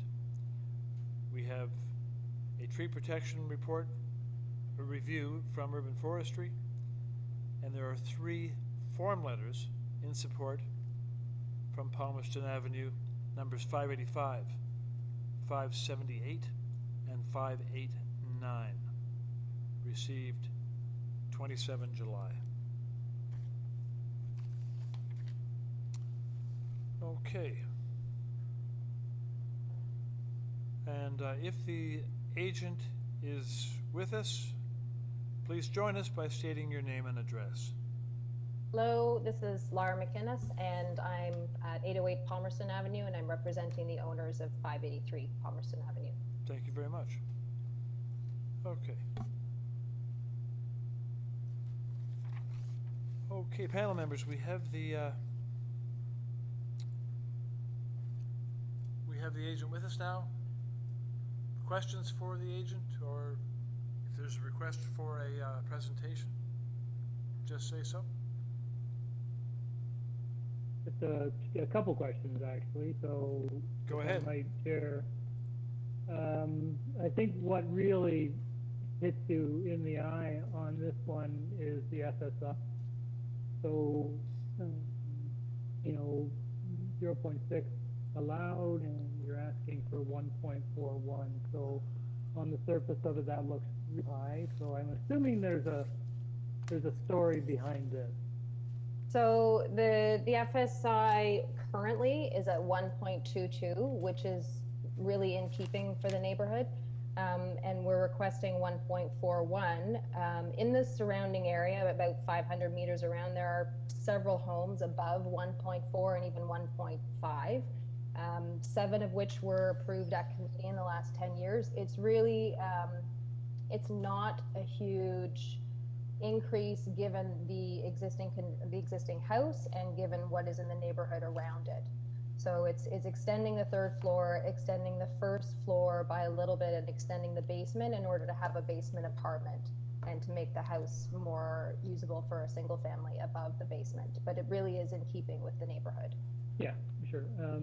We always like to know, you've got some letters of support, but it didn't look like the owner of the adjacent family was included. Have you spoken with them? Yes, we consulted with them and we reviewed the drawings with them, and they were, they did not want to write a letter of support, but they were not in opposition. They said that they were fine with the project, they understood it.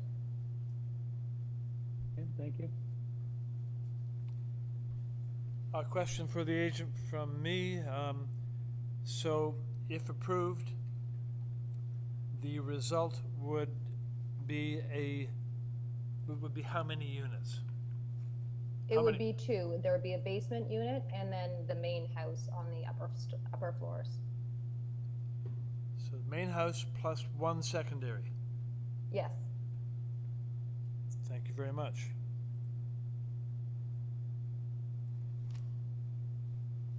Hi, one quick question. Yes. So looking at drawing A11, the building section.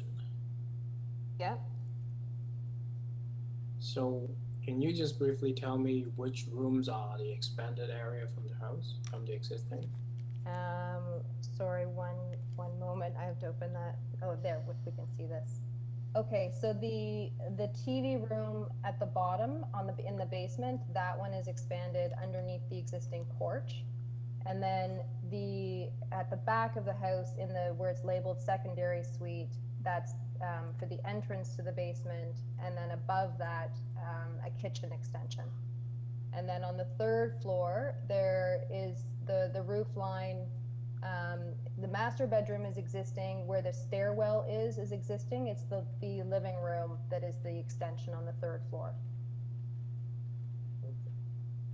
So yeah, when you told us about the existing FSI, I was wondering how the shape of the building was before and right impacting at the back.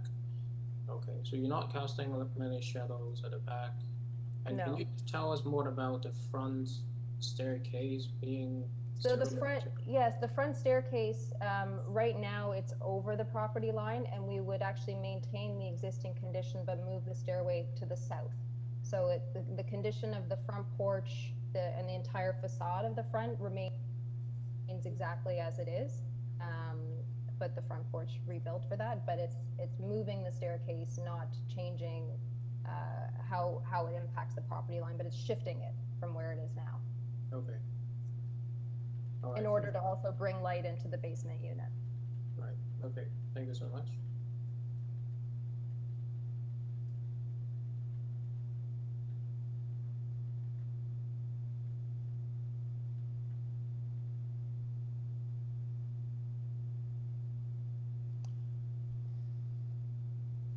Further questions?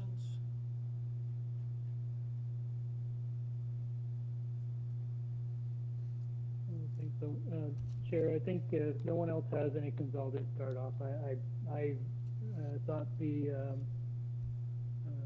input from the agent was excellent. I think she made a good case that the proposed changes and the variances are very much in keeping with the neighborhood, and frankly, I would agree with that. I think it's a very nice design. Fully in keeping with the design of other houses in the area. I'd recommend and move a motion to approve this subject to forestry number 2. Thank you very much. Second to that motion? Is there one? There is one. Ms. Valentini seconds. And we have a motion seconded to approve before us. All those in favor, show of hands, please. The motion is carried and the application is approved, subject to forestry. Thank you very much. Thank you. We move right along to number 35. 110 Everden. 110 Everden.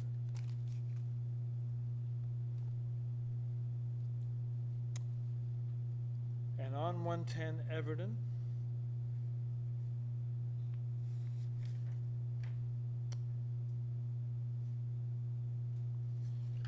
okay, on 110 Everden, we have some, we have before us the following things. Material submitted by the applicant, covering letter from the agent, 27 July, reports from Transportation Services, from Transportation Services again on the 15th of July, staff report from Urban Forestry, 28 July. There's correspondence in support, 114 Everden, and 5 form letters in support, 63 Gloucester, 221 Ava, 115, 122, and 129 Everden. There is also more recent correspondence in the form, 2 form letters in support, 108 Everden and 112 Everden, received on 29 July and August 3. In opposition, there's just one piece of correspondence, and that from 226 Ava Road. So, good. All right. And, moderator? Okay. So I'll ask the agent to join us, please, by stating your name. Hello, my name is Sean Galbraith. Hello again. Hello Planner again. here on behalf of the application, 1 Yonge Street, Unit 1801. Thank you very much. Welcome back. Okay. Excuse me. Okay, panel members. On 110 Everden, any request for a presentation? If you prefer to go straight to questions, please go ahead.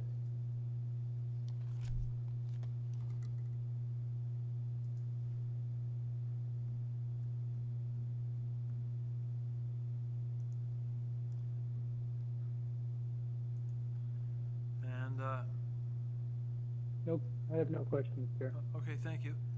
And just 1 second.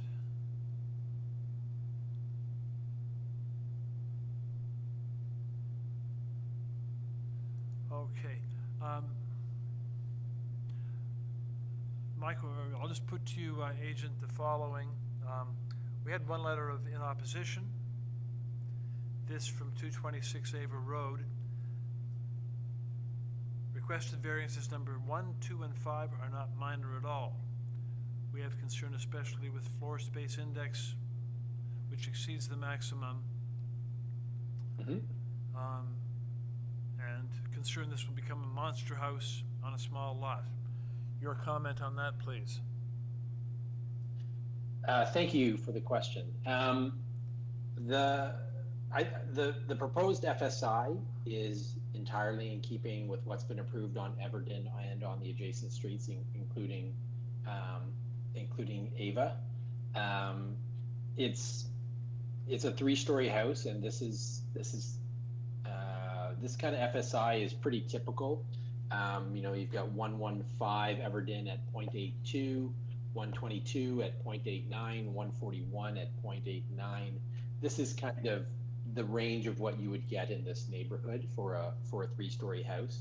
And the length and depth variances both pertain only to the below grade basement at the back underneath the deck. The above grade structure complies with the zoning bylaw, and it's less than 17 meters of length/depth. So I don't believe that it would, it's reasonably considered to be a, you know, a monster house. Shorter than the building that's right next door, and less deep. Go ahead. Oh, I'm done. Okay, thank you very much for that comment. Panel members, any other questions? Ms. Valentini, go ahead.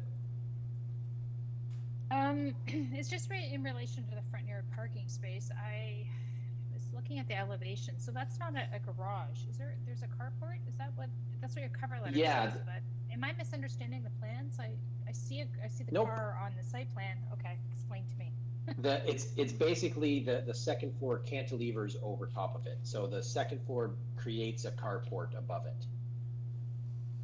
Okay, The so parking when I'm space looking is at the inset into the front. and when I'm looking at the front elevation, sorry, I'm just trying to get to that again.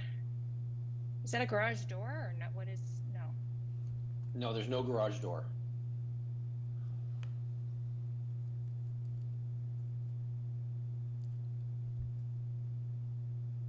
There's not a so yeah that when we go back to that right there. Yeah, that's far too small to be a garage door. Okay, so It's exterior. It's outside parking only. If you go to the site plan, you can see. so what is that then? It doesn't show the carport on that at the front elevation. Again, if you go to the site plan, you can see where the parking space is outlined. I saw that. There, yes. Okay. I just didn't see where it depicts the structure of the carport. So I got confused as to whether that was and I agree, it's way too skinny to be a garage door, but I just wanted clarification about that. There's basically a little storage room in there. So that's the swing door, not like a roll-up door. If you go to the ground floor plan, which is page 6 of the drawings, there you can sort of see that storage there, but no, certainly not big enough for a car fit in. And what kind of a door do you have there? Is that like a roll-up garage door, or is it a swinging open door? How does it open? It's an unusual feature. It is an unusual feature. It's basically like a home storage locker, for a house. That's a good. I hadn't even considered this question of what type of door it was. It might actually be a roll-up door with the swing open door on the inside to access from inside the house. I was just curious. I don't actually. Yeah, I hadn't actually considered that. Okay. You caught me on a good question there. So can I just clarify? I'm not as concerned about the door being a garage door or not, but so the second floor of the house cantilevers partly over the parking space, which makes it the carport you're talking about? Correct. Okay, because I don't see a carport structure. I didn't see posts. I didn't know if there was something else that wasn't shown in the front elevation. That's all I wanted clarification on. There's not an extra structure there. It's a cantilevering of the second floor over, partially over the car. Precisely. Okay, okay, that helps. No. Thanks. Good.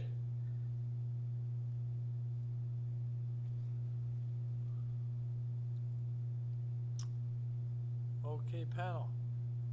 Further questions, or we can take the application into committee for a motion? I think we're probably ready to do that. And so if anyone is prepared to go forward with the motion, please do.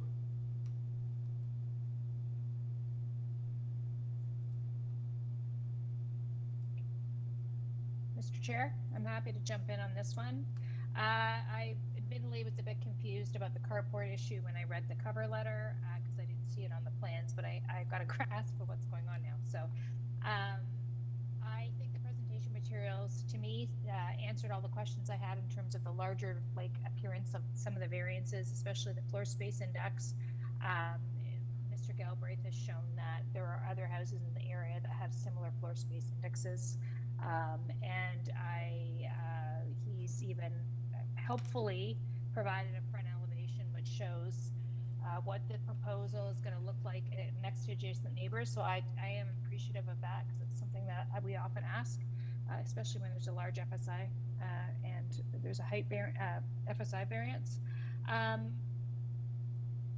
So I have no concerns. I think this will fit in. There's a lot of new builds on the street of similar size. So that being said, I'm happy to bring forward a motion for approval of the application, and it's subject to urban forestry condition number 1. Thank you. Ms. Valentini, motion to Lisa, have a was it second? 1 and I had in 2.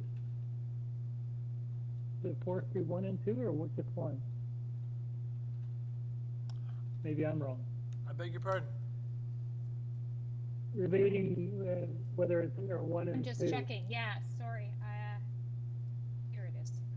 Can't find the report. I had written down 1 and 2, but Oh, you're right. I'm sorry. I'd like to amend that to be 1 and 2. Thank you, Larry. I just wrote down 1, but it is 1 and 2. Thank I'll you very second much. that.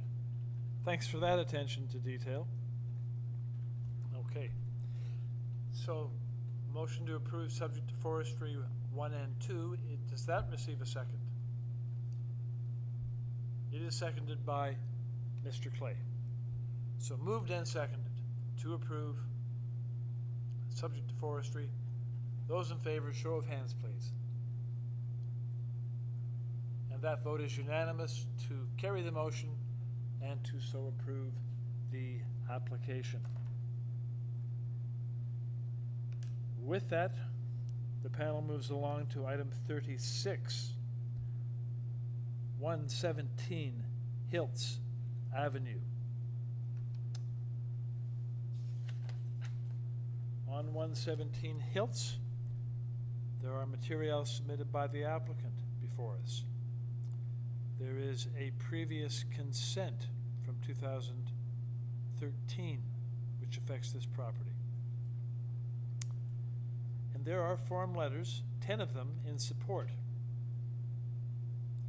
from the following addresses on HILTZ: 109, 111, 113, 114, 115, 116, 118, 120, 121, and 123. Those were received in the spring on April the 20th.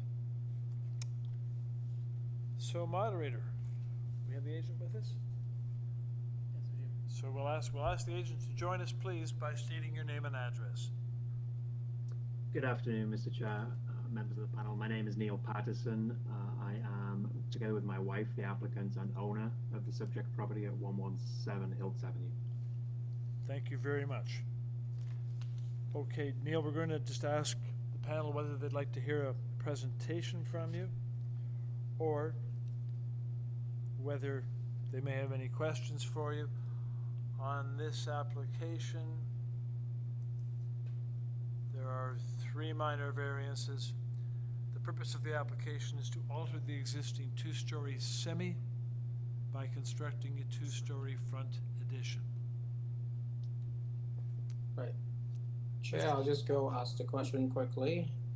I just want to confirm the addition is at the front where the foyer is and the bedroom above.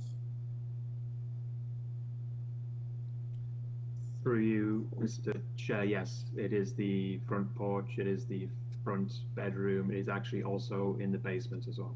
In the basement, right, into the footing, okay. Yes. So if other members do not have other questions, then yes, I think Ms. Valentine question. has a question. Right. Can you just, sorry to just jump right in, I think you might have been moving a motion, but I just wanted to know what the attached neighbor thought. It's unusual to see a 2-story front addition, so I know you've got a support from 115, which I think is the neighbor that, the budding neighbor the addition's closer to, but what about the neighbor you're attached to? What are their views of? Through you, Mr. Chair, we did talk to our neighbours. They are in support, but they didn't put it in writing. In fact, they are in support because I think they want to do the same thing.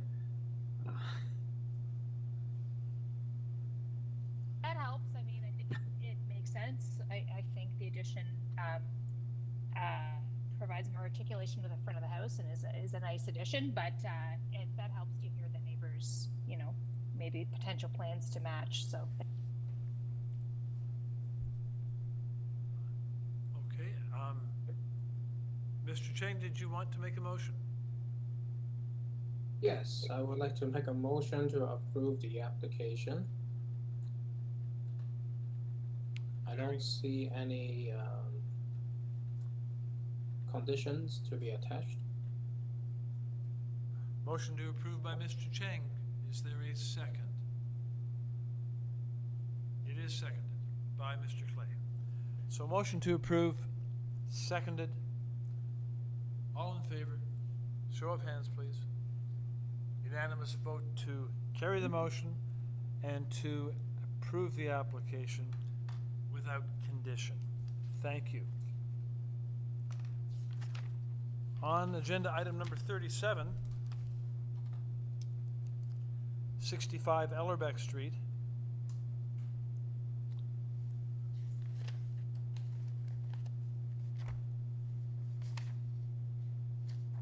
The panel has before it applicant materials submitted, covering letter from the agent, a planning rationale submitted by the agent 27 July, and we have some comment from city planning, community planning section, and also a staff report from community planning dated 28 July.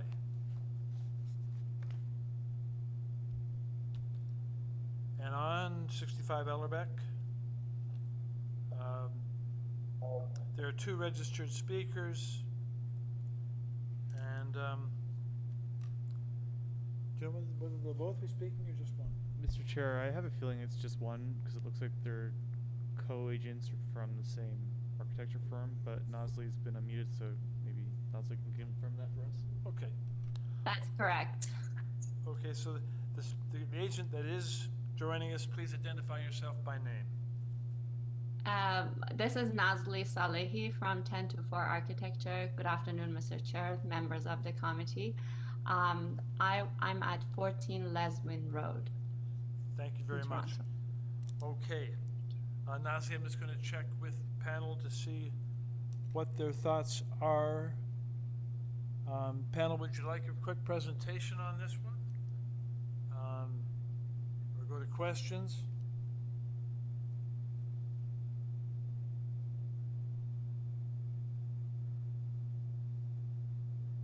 I'm going to ask for a quick presentation because I just wanted to, yes, I'll ask for a quick presentation.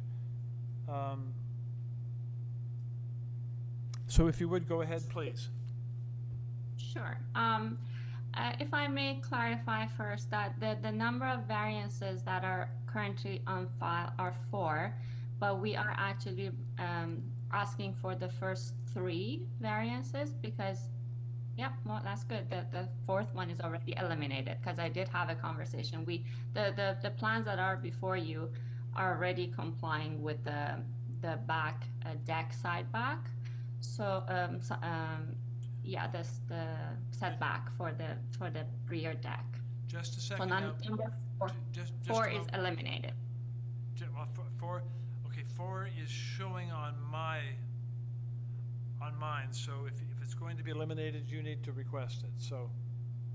Yes, please. Okay. So we would like to request number 4 to be deleted. Very good. Glad we got that dealt with up front. Very good. Go ahead, please, with your presentation. Yes, so basically this is a rear addition to a 2-story house. We're basically asking for an increase in floor space index.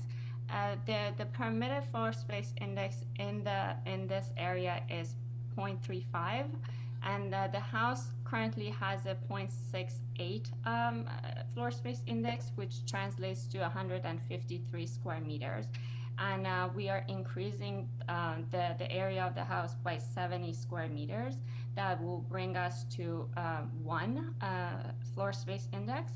And the reason for the addition is that this is a growing family with 2 children, and given the circumstances of this year and parents working from home, children studying at home, they basically just needed a little bit more living spaces, and we're basically adding a bedroom and home office, and increasing the back side of the living area at the kitchen to add another study office area at the back.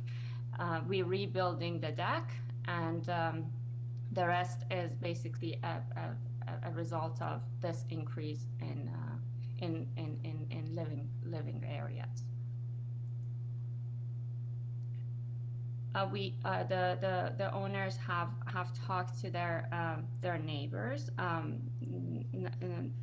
The immediate neighbors are in favor, even though they did not provide a letter, but there hasn't been any objections. We believe that the proposal is in keeping with the density of the neighborhood very much. There are many houses on the street with the rear addition. And we did also distribute a neighborhood consultation package to all the neighbors at the adjacent, at the back, at the front, and we haven't had any opposition. There was a question from planning with regards to the balcony at the back, and we had a good laugh at the office about this, because we believe that it's as a result of the last drawing, the elevation, that there's a person showing for scale, and he's kind of facing the neighbor, and there was a concern that maybe there might be a privacy issue, or the owners looking out to the neighbor side, which is definitely not the case. We are willing to comply with the planning condition, even though there is an error in asking for a south and north screens. Our south side is walls on both balconies, so it will be only the north side. We believe it might be a little bit too much to put up a 1.5 privacy screen, because the neighbor adjacent to the north, they do have an addition at the back. If you look at the site plan, you'll see we're not going further. We're not looking into their house. If anything, the looking would be to the backyard. But we're willing to hear the panel's comment on that. Okay, thank you very much. Thank you. So that is helpful. And all right, panel, questions for the applicant?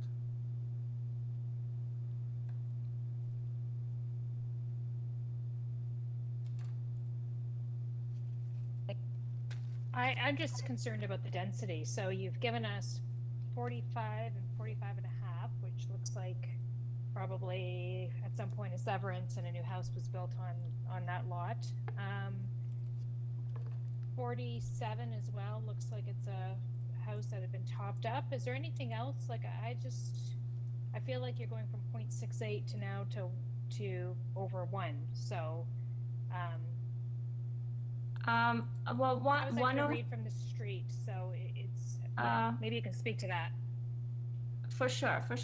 Well, the original house as it is very small, and in terms of scale, the increased density, as you see from the back of the house, we're really only going over 4 feet, which is very little. So in terms of volume, we're not increasing the size of the building. It's not going to be a different mass than what is already in the neighborhood.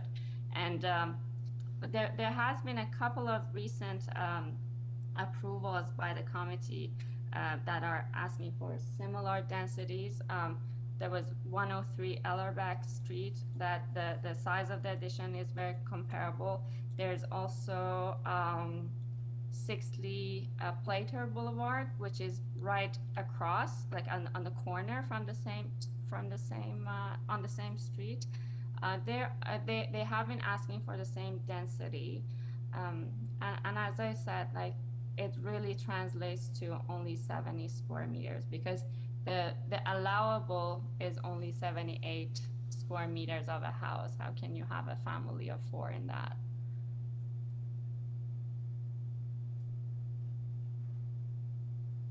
I don't know if I've answered your question or not, but we did have our walkthrough in the neighborhood. We did look at all the buildings that are in it. It is very much in keeping with the neighborhood's look and feel and character. And will the addition be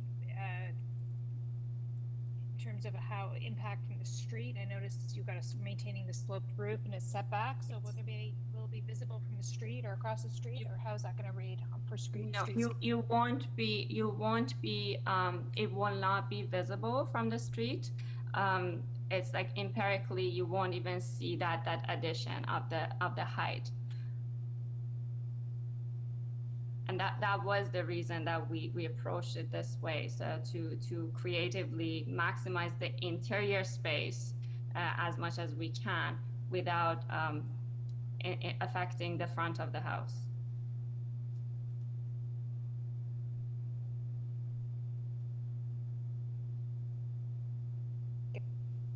Thank you. Okay.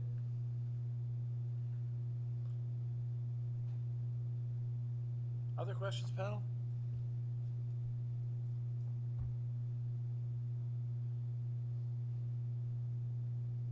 Hearing none,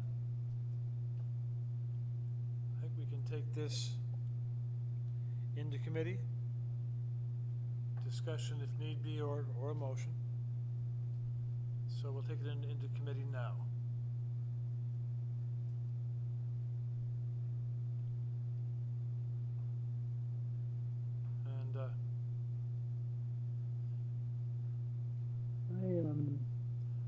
Who'd like to go ahead, Mr. Clay? I had similar concerns, Lisa, about density, but I'm just looking at the aerial photo, and there appears to be many homes along that stretch that have recently done, or maybe not so recently, done rear additions and third story, so it doesn't seem like it's out of place with what is happening in that neighborhood. I would have thought, had anyone been concerned, it would have been the people on Bayfield Crescent and behind, and it doesn't appear that anyone has raised any concerns. Their backyards, frankly, look like they're a little bit taller than the ones on ELLERBECK, and would potentially be concerned about someone getting closer to them, but doesn't appear to be the case. And given that it doesn't appear to be out of line or out of character, overall, with the exception of the FSI, the other variances seem comparatively minor, and it is a small rear addition. I guess most of the FSI comes from the third story, right? So I think I'm generally fine with this applicant. Subject to, I do think if we all agree, I think we should keep the planning staff conditions about privacy screening, particularly on third stories. But I do take the point that you can't put one on the one side. So maybe we could just require that it be on. Is it on the north side?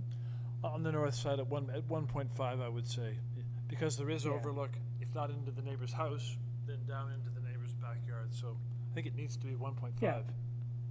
Okay, so let's do that. If everyone's okay, I'm happy to make a motion to that effect. Yeah, I agree that because the shape of the roof and the way the architect manipulated form is very gentle and trying to minimize the impact from the street, and slightly above 1 for the density, I think to me is acceptable in this urban context. So completely agree with Mr. Clay. Thank you. Ms. Valentini, anything? No. I would agree with you, Aaron. Mr. Cheng on that the impact on the streetscape on Ellerbeck is really minimized quite well by way of the design, the nature of the design. So, Mr. Clay, if you wanted to make a motion, please. Yeah, sure. I think I'm happy to make a motion to approve this application subject to planning conditions, but amending the condition to require a 1.5 meter privacy screen on the north side only. North side only. Check with staff. Staff, you're capturing that? Okay, good. Motion to approve subject to planning.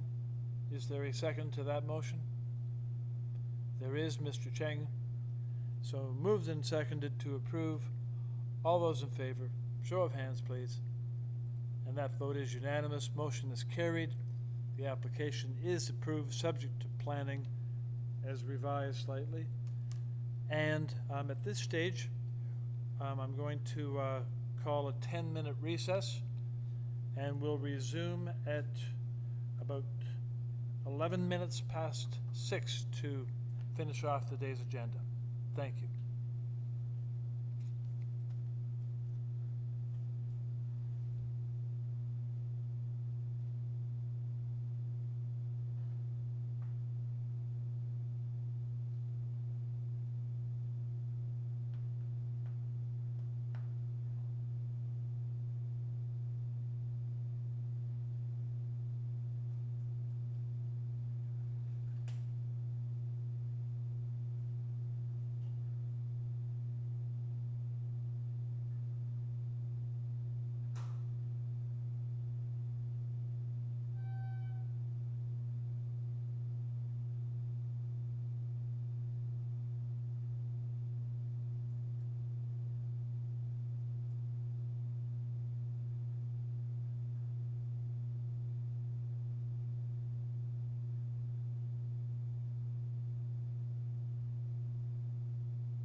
So Sabrina, I'm going to ask the panel members to hang around for a minute after we finish so they can say hi to you. We didn't really get a chance to do that privately without doing it for the whole assembly. So I'll ask them to hang around for a second and say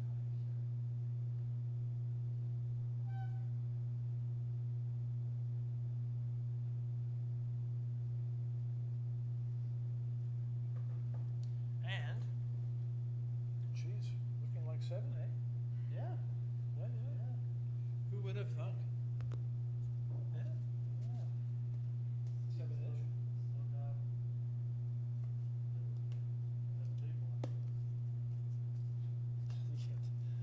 Yeah, we had a couple of big ones.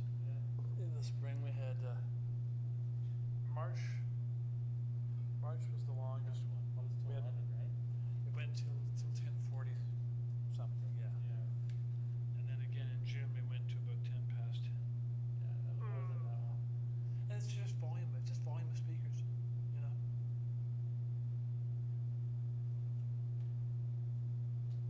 It wasn't because we were daydreaming.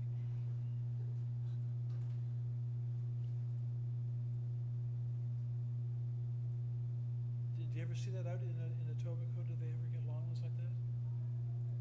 Yeah, I'm sure.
Folks ready?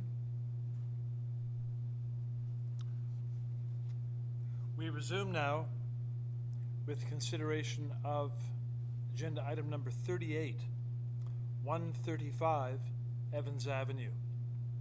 On this application, the committee has before it applicants submitted materials.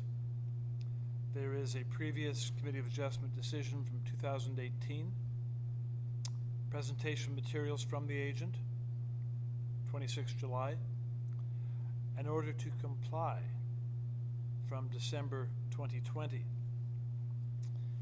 And we have correspondence in opposition from 133 Evans Avenue from Ben Domingos. That would appear to be next door to the subject property.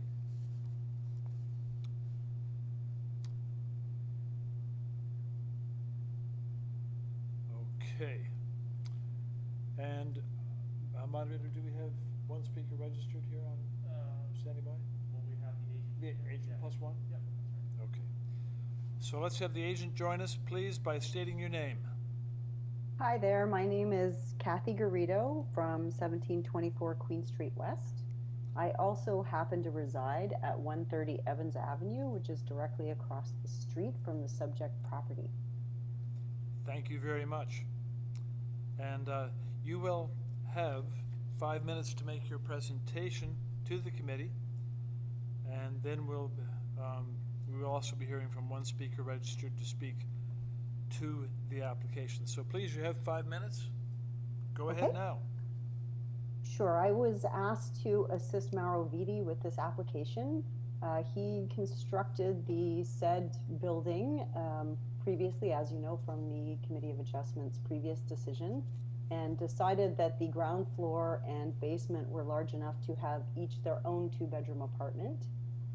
The order to comply was, I guess he had gone to install a kitchen or something in the basement, and one of the neighbors noticed what he was doing and brought it to the attention of the inspector. So he asked if I would assist him in getting approval to add the, or convert the existing basement into its own separate legal apartment.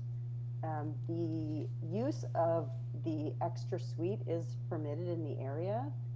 This building could be classified as a triplex or as a duplex or as a single home with 2 secondary suites. And I believe the zoning examiner classified it that way because that's what it was classified originally as, a primary residence with a secondary suite. The issue with converting it to a main dwelling with 2 secondary suites is the size of the units don't perfectly suit the zoning.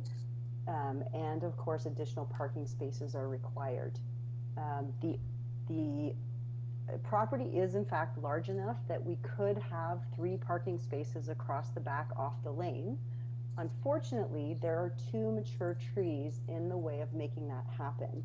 And the additional drawings that I had sent in was just to further explain the situation with the trees. I have in fact spoken with many of the neighbors in the neighborhood, including the owner at 137, who does not want his tree further encroached on. That's indicated as tree number 2 in the drawing that was just on the screen.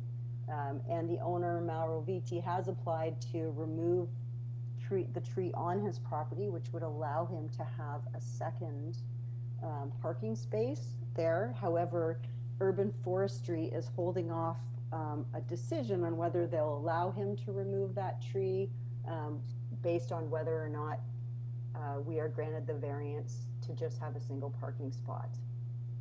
As much as the neighbors would much prefer that he can accommodate the cars on his own property, nobody wants to see the trees removed.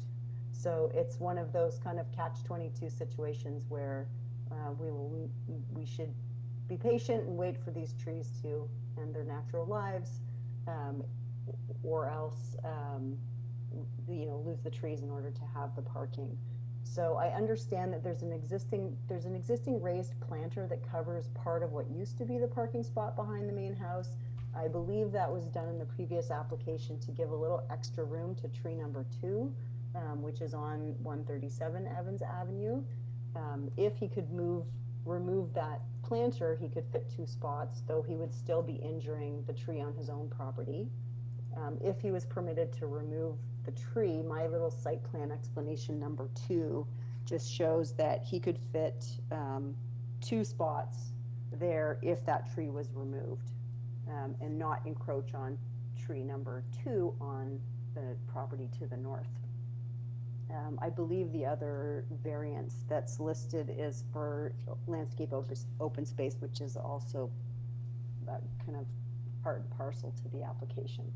But the space is already existing and the building is built. So here we are, asking for a variance for those things. I don't have too many additional comments other than in a perfect world, he would accommodate all the parking and we would classify this just simply as a triplex. He might still need a minor variance for soft landscaping at the back, depending on what, I don't think they allow you to count your parking spot in the soft landscaping area. And I think that's just a fact of the size of the house and where it's positioned on the lot. Because of what's there now, we have decided to proceed with calling it a primary residence with 2 secondary suites in order to legalize the basement. Thank you very much. Perhaps I'll begin. I have a couple of questions for you. I'm going to ask one now before we go to the speaker that's waiting, just because I'd like to be clear on this before we go ahead. So the variance that relates to parking, number 3, reads, a minimum of 2 parking spaces are required to be provided. Yes. In this case, 1 parking space will be provided. What you just showed, or what we've just seen and you've explained, is that there are there not 2 spaces now and there could be 3 if that tree came down? I'm No, confused. there are 2 space. There is only 1 space right now. In order to provide 2 spaces, we would have to remove the tree.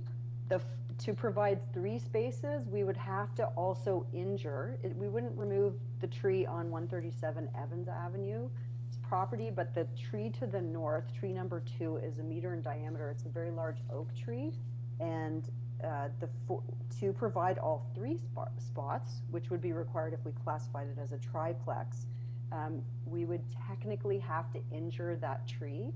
Okay. It has already been injured because of the previous construction, so the forestry department would not be too supportive of the injury of that tree. Very good. Let's go then to the speaker waiting in, who's waiting in the wing, and Mr. Domingos, please join us by stating your name and address. Yes, good afternoon. This is Ben Domingos from 133 Evans Avenue. Good afternoon. You're now with the committee, and you have 5 minutes to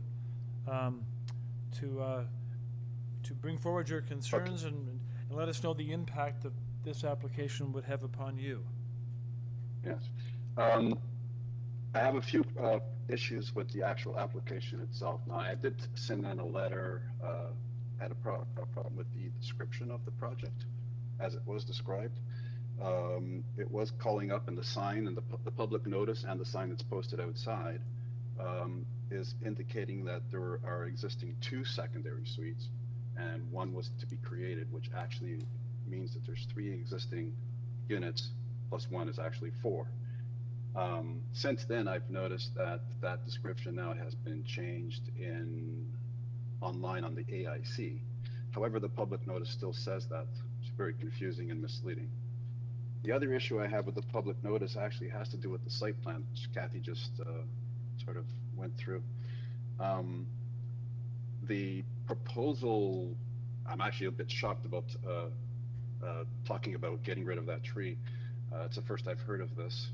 It's a very old, probably 100-year-old tree covering at least three lots, 3 properties.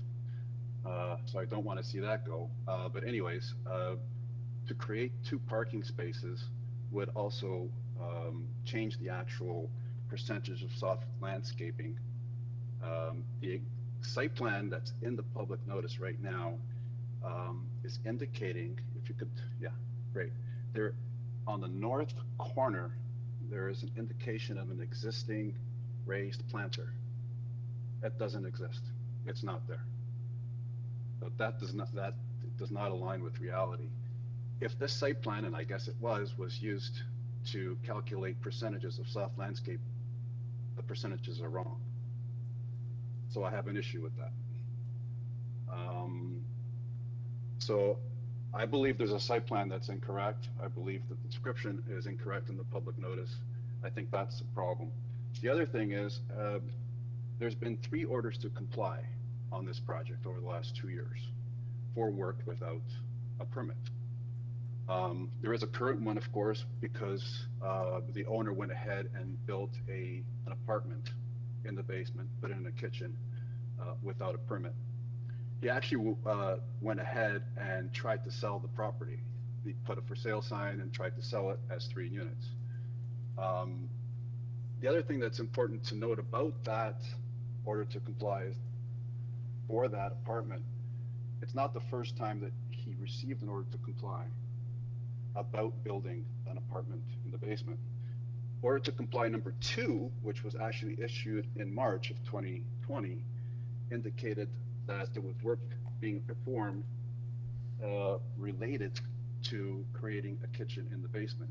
So he was actually warned at that time not to go ahead with that. And he did whatever he did to get the permit, I guess, closed at the time. And then obviously there was work done after the fact. Then the house was put for sale. There was actually 2 listings, one for sale and one for lease. And he advertised it as a 3-unit house. So I have a big problem with that, but that's where we're at. Because he created these 3 suites, or forced this basement, the proportion of the secondary suites to the main dwelling is nowhere near the actual requirement. And that's how variance number 1, which, you know, is calling for a 45% maximum permitted area of all secondary suites. His proposal is 73%. That's because he's basically, there was no intention ever to really do a main dwelling with 2 secondary suites at the 45%. This was done after the fact, and it exists as it's built. It exists. So I have a big problem with that. So all of these things, basically the public notice, I think, is incorrect. Probably needs to be rectified and made more accurate and more aligned with reality. By the way, I am an architect. I do this all the time. I can't request a deferral on this, but perhaps that's something that might be considered here. I think the public should have an amended public notice that shows the proper description of the project, proper site plan. Perhaps the percentages of soft landscape have to be rectified in that variance that exists right now. I'm going to ask you to make your summary, please. That's basically what I wanted to bring up. So, thank you very much. We'll have some questions for you. I'll begin those questions. Now, the planter that you referred to, it's not there. It's not there. What is there? I assume it's a parking space. He has a shed. It's a shed. Well, it's just something that a pre-manufactured shed. It's not something he built. But what he has done, or what exists there right now, I'm looking out the window right now, is just the pavers just go right up to the fence on the north side, right across. And then there's, you know, right now he's got garbage cans, a bike, and that pre-manufactured shed there along that side. There is no raised planter. Is it soft landscaping or no? It's no, not soft. It's interlock. It's interlock. Okay. And the other thing I want to ask. That's about 7 square meters. Sorry. Okay. The other question I have for you, because I've been confused on this, reviewing the materials, is, and I'm assuming you haven't actually been inside the structure, but you've got a sense of it.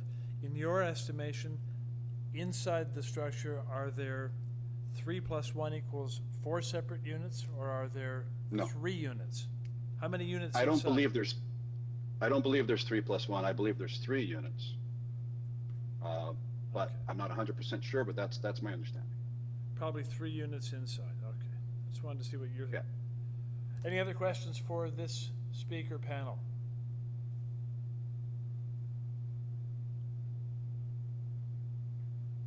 No? Ms. Valentina? Yes, go ahead.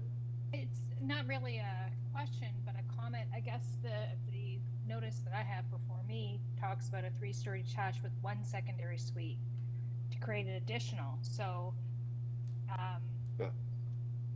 That was amended because the original public notice that was mailed out does not say that. It says to alter the existing 3-story detached dwelling with 2 secondary suites by performing interior alterations to create 1 additional secondary suite and maintain the existing rear yard landscaping. I'm reading it here. Okay. This is what Yeah, everybody yeah. got on the street. This is what you got. But I guess in a sense, in my view, this isn't making the situation worse. It's actually improving. The application's improving what notice was given for. Is that correct? Like, I'm just to Well, make sure I understand. it's correct. Right? What I see now on the screen is correct. It was amended after I put in my letter. Okay, thank you. Okay. If there are no further questions for the speaker, we'll go back to the agent for rebuttal. And agent, what I've heard. They want to cut the tree. Yeah, I heard you. Hello. Okay, we're going back to the agent now for rebuttal. Agent, concerned that the tree should be saved. Yes. I'd like to hear an explanation about this planter that shows in the drawing but does not exist in fact. And I'd also like to know how many units there are inside the structure today. How many units are there? We're being asked to legalize something. How many units does it contain? Go ahead, please. Sure. The existing house, it contains 2 units. The 3rd unit would be the basement suite. So officially, this is would become a 3-unit building. I have been inside it. There are not 4 units. The 2nd floor and 3rd floor constitutes 1 unit. The main floor is currently rented as 1 unit. The basement could be rented as a unit should it be legalized as such. With regards to the tree, the owner doesn't actually want to cut the tree. That would be the only way to get another parking spot. He did apply in the event that he's not able to get the variance for parking. However, the preference from him and of course the rest of our neighbors would also be not to cut the tree, which is why we're applying for only having 1 parking spot instead of 2 parking spots. I was not aware that the raised planter was not installed at the back. I was told the planter was there, and that the variance for the soft landscaping was like this is the site plan that was approved previously, so we were relying on the previous architect's drawings for this site plan. We weren't proposing any changes to the site plan. So I'll have to bring that up with the owner. I was not aware there was no raised planter there. Okay. It's not visible from the front, and while I've been in the house and I've been around the front, I didn't notice that it was in fact not there. Next question for you from me is the following, relates to minor variance number 1. The proposed floor, and this reads, the proposed floor area of all 2 secondary suites is 73.76%. Can you tell me, those all 2 secondary suites are which ones of the ones you've described? Which ones constitute the secondary suites that add up to 73.76? Oh, that is an excellent question. I believe that is the main floor and basement. It's funny, I don't know which one they constitute there. They considered the main suite. I do have the areas of all the suites. So the basement floor level is 1,068 square feet, which is 108 meters squared, as is the ground floor, 108 meters squared, and then 35, 10, 10.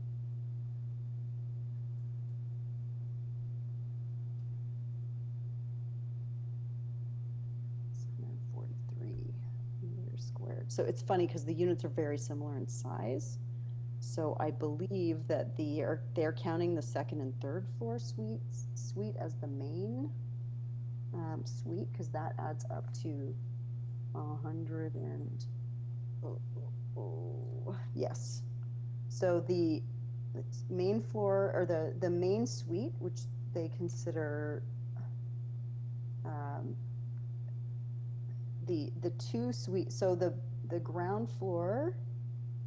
It's funny, I think they are counting the ground floor as the main suite, which is 108 square meters. And then to get to 230 must be the basement plus second and third floor suites. So thank you very much. It's okay. kind of a funny math on that. Okay. So I'm assuming they're counting the main floor as the primary Very suite. good. Okay, let's move along from that question then. Now, is there anything else you'd like to say in terms of rebuttal? No, just that the rest of the neighbors who I've spoken with did not have any concerns about there being a third unit. Everyone's concerned about adding cars to the street, but primarily they are fine with people having a third unit, which of course isn't the issue. It's a permitted use. Their concerns are just parking and don't take down the trees. Okay. So. Panel members, other questions for the applicant? Ms. Valentina, go ahead. You were just touching upon the parking. I wanted to ask, there's on-street parking available for this area? Yes. In fact, Permit overnight? we're the only street, I think, that has permitted parking on both sides of the street. So of course, when somebody has a lane, because that doesn't exist down both sides of the street, it's only a partial lane down one side of the street. Everybody gets very excited and wishes that please let them park off the lane. So. Is there a TTC bus route on Evans Avenue? No, there is a TTC bus route on Annette, which is the major street to the north, perpendicular to Evans. This one's a Bloor West Village Evans, not the Evans Avenue in Etobicoke, which you may have also heard of from the major signage on our highways. Okay. Okay. Any further questions for the applicant panel? Okay. If there are no further questions, I think we can take this application into committee for discussion and move toward a motion. So let's take it into discussion into committee now. Thoughts on the application, panel members? Who'd like to go first? Ms. Valentini, please. So what I've heard is this is already built. I certainly don't condone somebody making conversion of a house without the proper approvals in terms of adding an extra unit. That is not something that I condone by any stretch of the imagination. But I am not opposed to the idea of a third unit in this case. I think when I look at additional units, one of the things that I look at is whether or not there's, for example, parking. So we've heard there is parking in the area. We also heard that it's accessible to transit. There's a bus along Annette, and that could hook up to subways eventually. So I'm not concerned with this application myself. I take note of what the neighbor's saying about the notice, and I would have been more concerned about that if it had been the reverse and they were adding an extra unit that what the public didn't get notice of, but they're not doing that. So those are my thoughts. I'm supportive of this application is what I'm trying to say. Thank you. Other comment?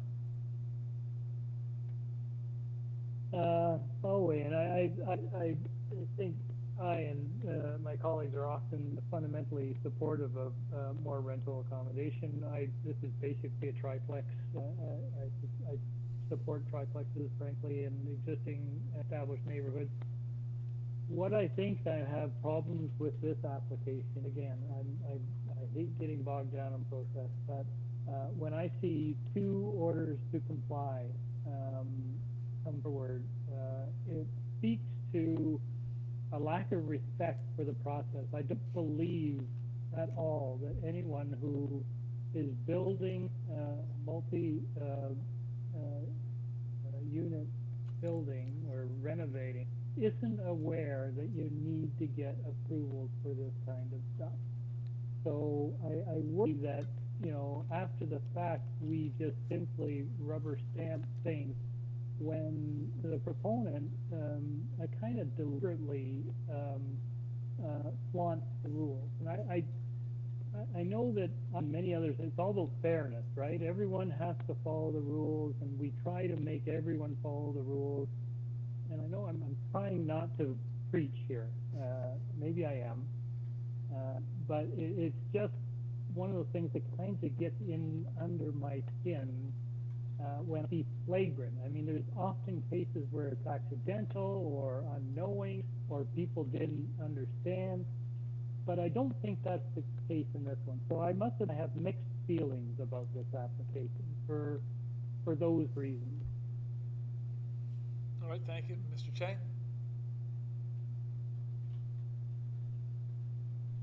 Minutes.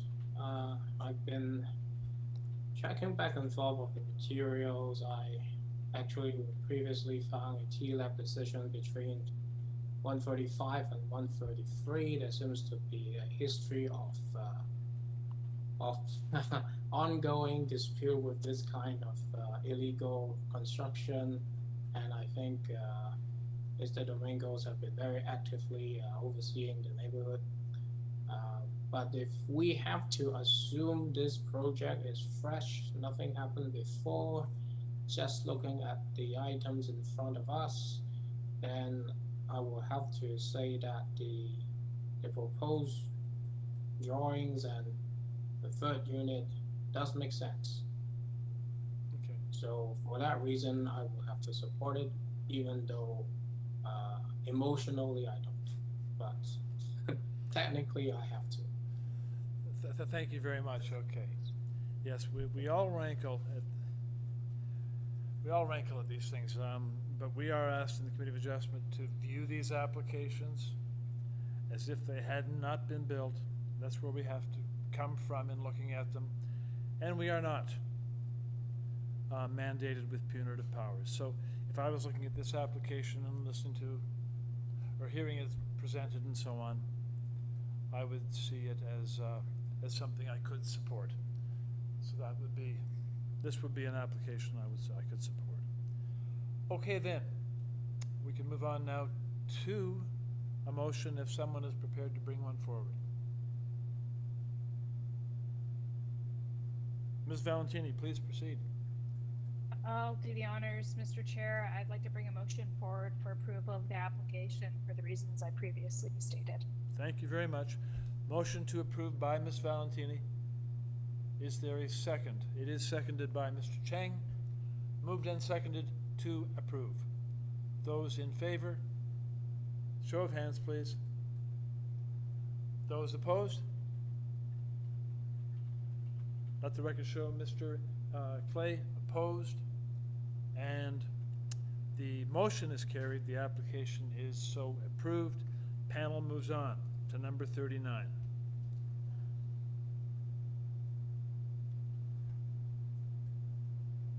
'74 Gatwick Ave. On 74 Gatwick Ave, we have before us applicant's materials, presentation materials from the agent, received 27 July. Staff report from Urban Forestry. And in opposition, there is one piece of correspondence from 72 Gatwick, K. McCormick, N.S. Reynolds authored that correspondence. So, moderator, do we on this application have anyone standing by to speak in opposition? No, we don't. Okay. All right, then there's no one standing by to speak in opposition, so let's ask the agent to join us by stating your name and address. Hi, hello, Mr. Chairman and members of the committee. My name is Sude. I'm the architect, and my address is 43 Apple Orchard Path, Thornhill, Ontario. Very good. Good afternoon, good evening. Okay, panel members, on 74 Gatwick. Presentation or go straight to questions?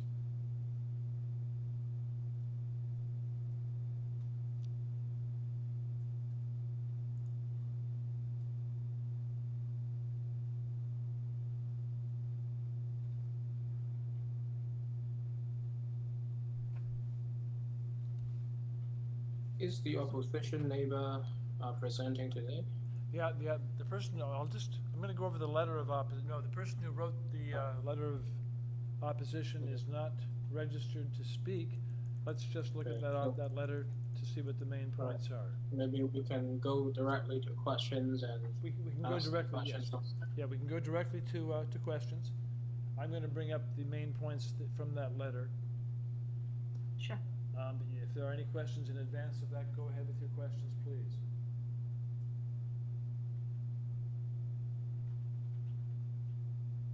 About the west side yard setback, is this an existing condition, or is this as a result of I think the integral garage? Okay. Well, maybe that's on the west side, but anyway, are you getting closer to the house to the west? Okay, good question. We're completely demolishing the existing house. This is going to be a new house.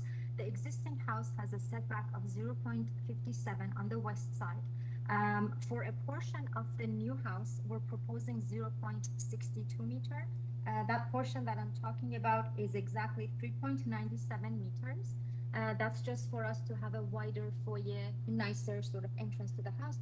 And then after that, for 11.55 meters, we're taking the house back to the required setback, which is 0.9. We're actually having 0.91. So there is just a little bit of a jog, as you see on the west side at the front of the house.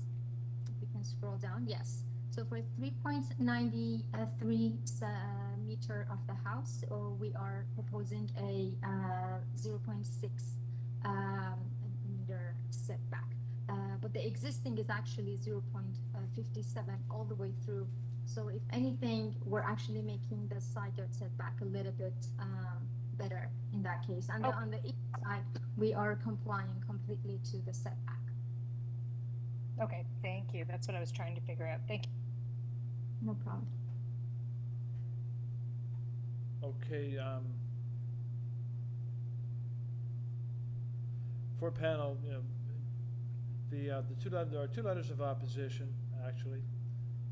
Oh, pardon me, no, there are not. One letter of opposition, and it states concern with respect to height.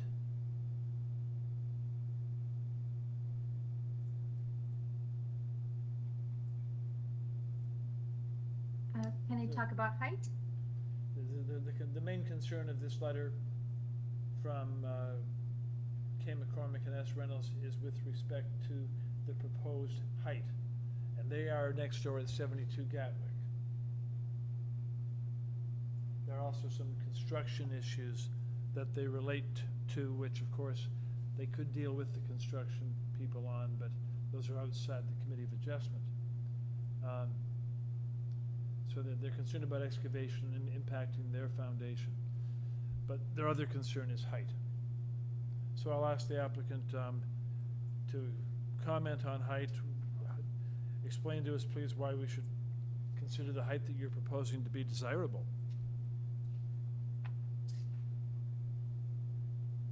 Okay, for sure. So the owners actually, I want to mention this. The owners will be living in this house. They want to have kids and live in this house for as long as they can. They're not builders or they're not flipping the house. They did approach 72 Gatwick, and they did talk about all their issues. They also offered that they will be willing to sit down once they go through construction. They will be sitting down with a 72 with a potential builder to review everything and make sure that 72 will be happy. Regarding the height, so the requirement in zoning is 8.5 meter for pitch roof. We're proposing 9 meter. So we're basically going 50 centimeter over asking. There are many examples in the area. I can list it for you here. I also have it in my presentation. So we feel like we're not really setting any new precedents in this neighborhood. We're keeping our ceiling heights at 9 feet, and then second floor is actually, we're having sloped ceiling because we didn't want to make this more than 9 meter. As an example, number 20 Gatwick is approved for 9.35 meter, where permitted is 8.5 meter. Number 34 Gatwick is approved for 7.93 meter for flat roof, so that's 73 centimeter more than permitted. 47 King Edward is approved for 9 meter. 155 Oak Park Avenue is approved for 9.44 meter. And these are all houses within a few hundred meter away from us. Number 153 Oak Park Avenue is asking for 9.6 meter height. So again, we feel like we're not asking for a 0.5 meter extra. We're not asking for much. But again, I'd like to hear from committee as well. Thank you for providing those comparisons. Okay. No problem. Any other questions for the speaker panel?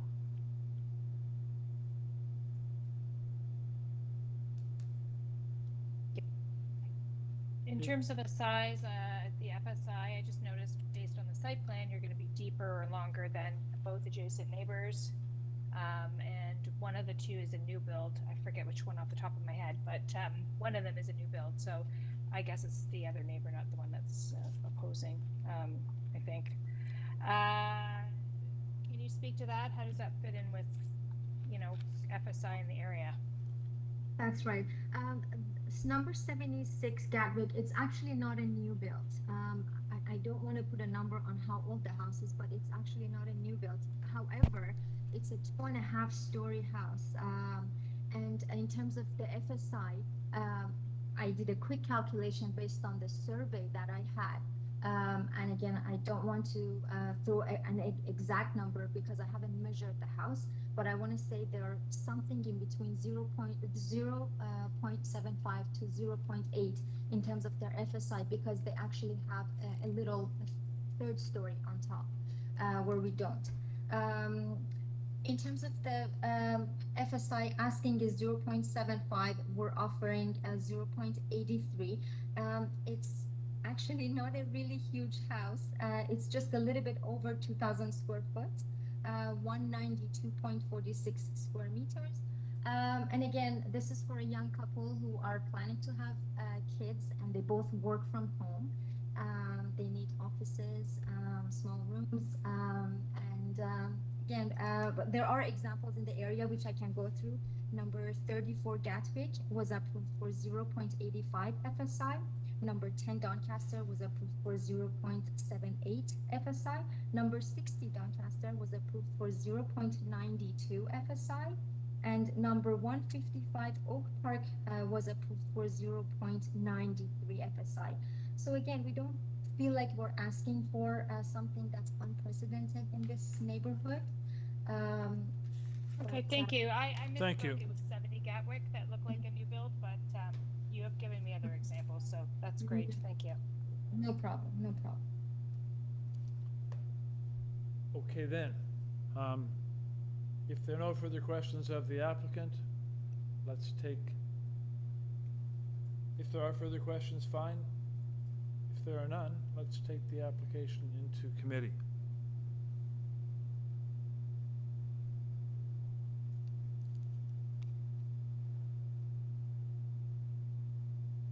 And we can move to a motion or comments if you'd like to do that first. Just while you're thinking about that, I wanted to address something to you, Madam Deputy Secretary Treasurer. Number 42,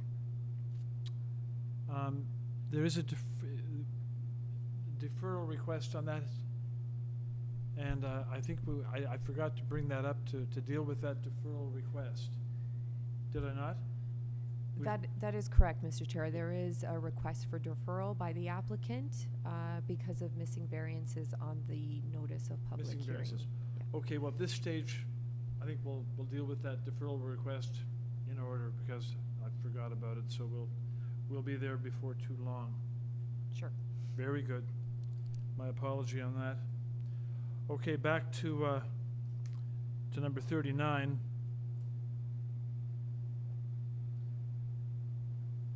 Panel, is anybody ready with? Yeah, I'll start, Chair. Okay. I reviewed the presentation and I reviewed the plans. I frankly didn't have any real serious concerns with it. Our other, homes in this area which look like they are similar. Not that guides us all the time, but this is a very small existing bungalow. Again, it's not surprising to see someone buy it and want to build something a little larger than that lot in a very desirable neighborhood. I look at the various, while some of them do stick out, I think until given the context of the site, seem reasonable. So I'm prepared to support this one. If my colleagues don't have anything further to add, I'm happy to move a motion to this application subject to forestry condition number 2. Thank you. Motion to approve subject to forestry. Is there a second? It is seconded by Ms. Valentini. So moved and seconded to approve. Those in favor, show of hands, please. And a unanimous vote carries the motion. The application is approved, subject to forestry. And with that, the panel is moving on to item number 40, 39 Inglewood.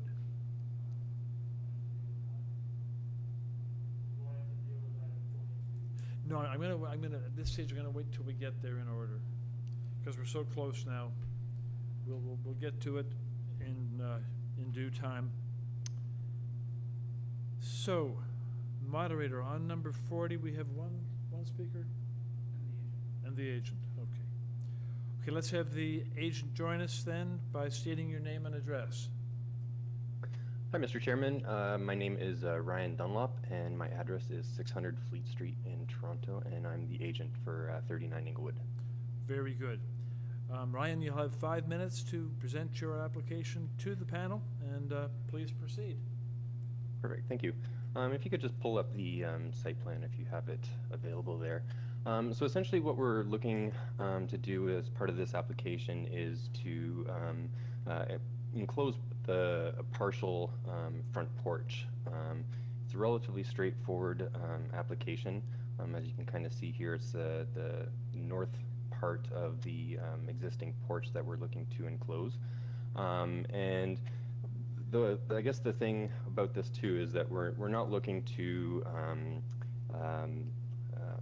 I guess expand on any additional structure or anything like that for the porch. So we're building within the confines of the existing porch structure to create this new mudroom for this ever-growing family. So I think that pretty much sums it up in terms of the 3 variances that we were looking to go for, and given the proximity to the north property line too, I know that this house is relatively close to the property line there, but it's pretty much what we're dealing with. So that's pretty much the project as a whole. Very good. Thank you very much for that. Let us hear from the speaker standing by. That would be Brian Gover. And we'll ask him to join us and state his name, please. Yes, it's Brian Gover, and I live at 43 Inglewood Drive. Mr. Gover, good evening. Please address your concerns and the impact this would have to the committee. Thank you, Mr. Chair. Thank you, Mr. Chair. The description to alter the existing 2-story detached building by partially enclosing the existing front porch is an anodyne description, which understates the impact that this would have on the block and certainly on the neighbors to the north. There are 3 departures from bylaw involved in this. There are no letters of support, and the absence of an objection from The immediate neighbors to the south in number 41 should not be taken as support for this project. This has significant impact on the property to the north. You have a letter from them, the Priors, at 127 Heath Street East, and I will let their letter speak to itself, for itself. Now, my letter will also speak for itself, but let me describe the block.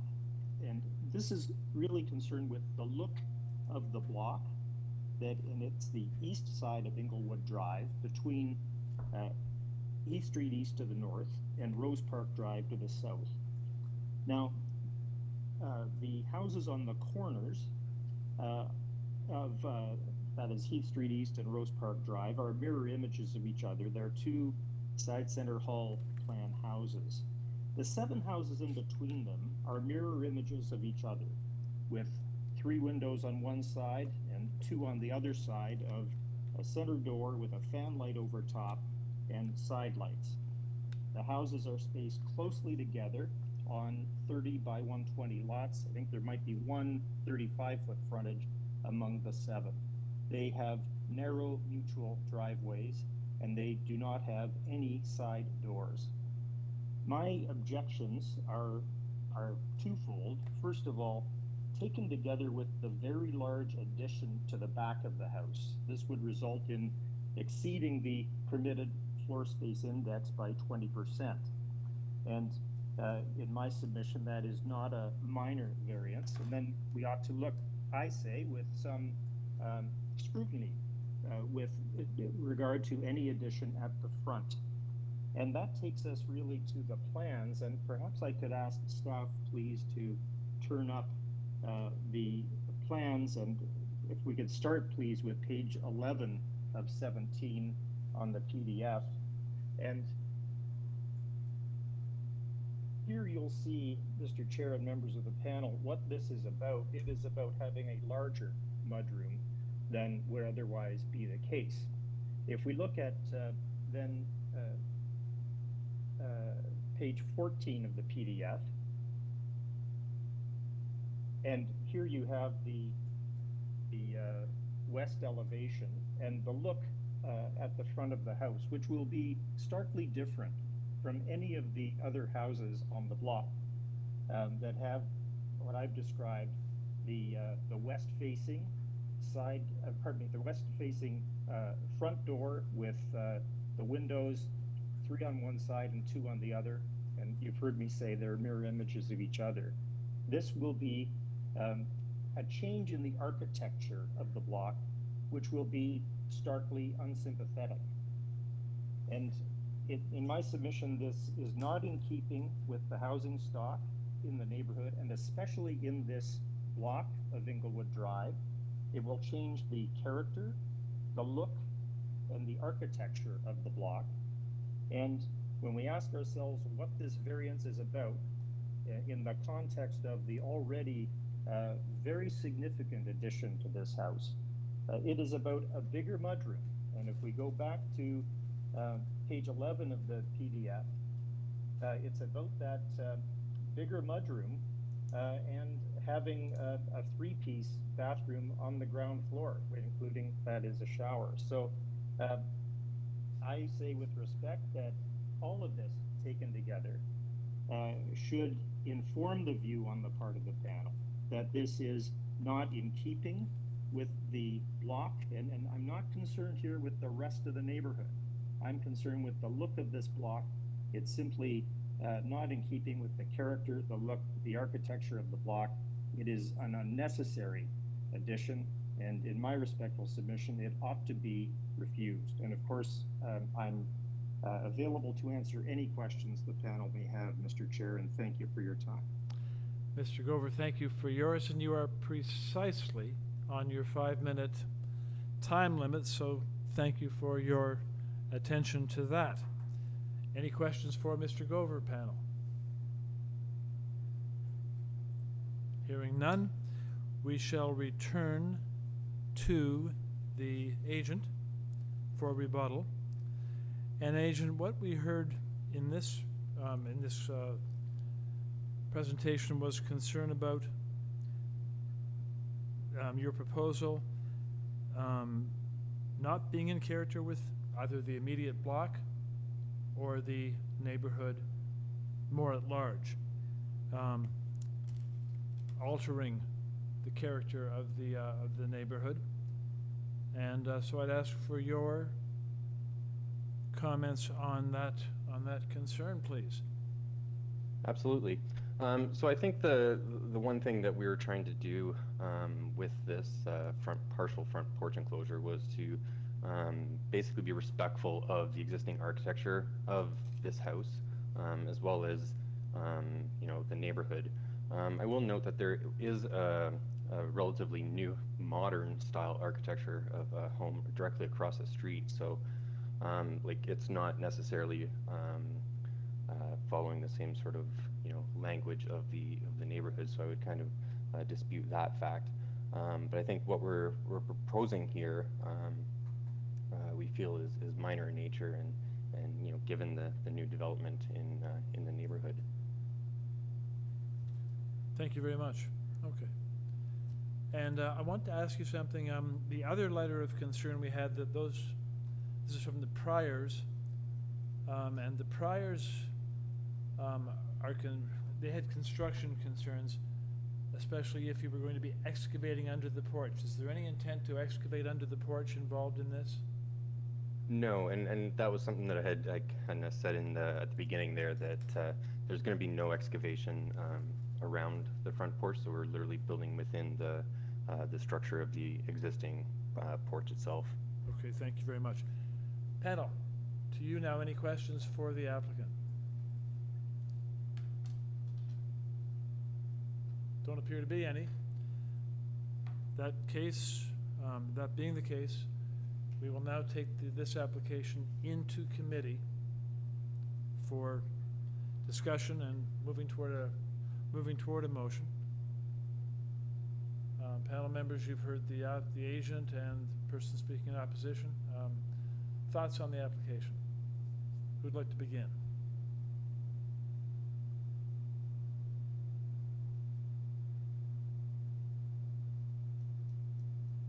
Or is anyone ready to go to a motion? If you want to go to a motion, that's fine too. I'm happy to begin. I didn't frankly have any problems with this application. I understand and appreciate the comments from the gentleman who called in, but I think it's unrealistic to expect that every house facade on a street is going to stay the same forever. And I thought the proposal that is being put forward wasn't outrageous. It wasn't, what a lot of people would call ugly. It seemed modest and architecturally consistent with the current facade. The variances before us are very minor, and I don't think this would constitute an adverse impact, notwithstanding the concern of the immediate neighbor to the north. I don't believe that it would constitute an adverse impact on the street or the neighbors, and I support this application. Would you care to make a motion? Happy to do so, Chair. I will move that we approve this application subject to forestry condition number 2. Thank you. Is there a second to Mr. Clay's? There is a second. Ms. Valentini seconds. So a motion to approve, seconded, subject to forestry. All those in favor, show of hands, please. And the application, or the motion, is carried unanimously. The application is approved, subject to forestry. Thank you. We move on to agenda item number 41, 139 to 143 George Street. And on this application, before us are submitted materials by the applicant, covering letter from the agent from April. There's a parking study prepared by Karen Montaigne, transportation analyst, on behalf of the applicant in May. And we have email correspondence from traffic planning section of Transportation Services. So, we'll ask the agent to join us, please, by stating your name and address.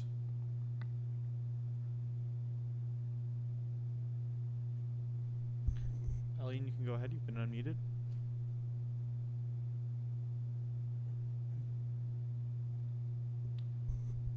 Eileen, you can go ahead. You've been unmuted.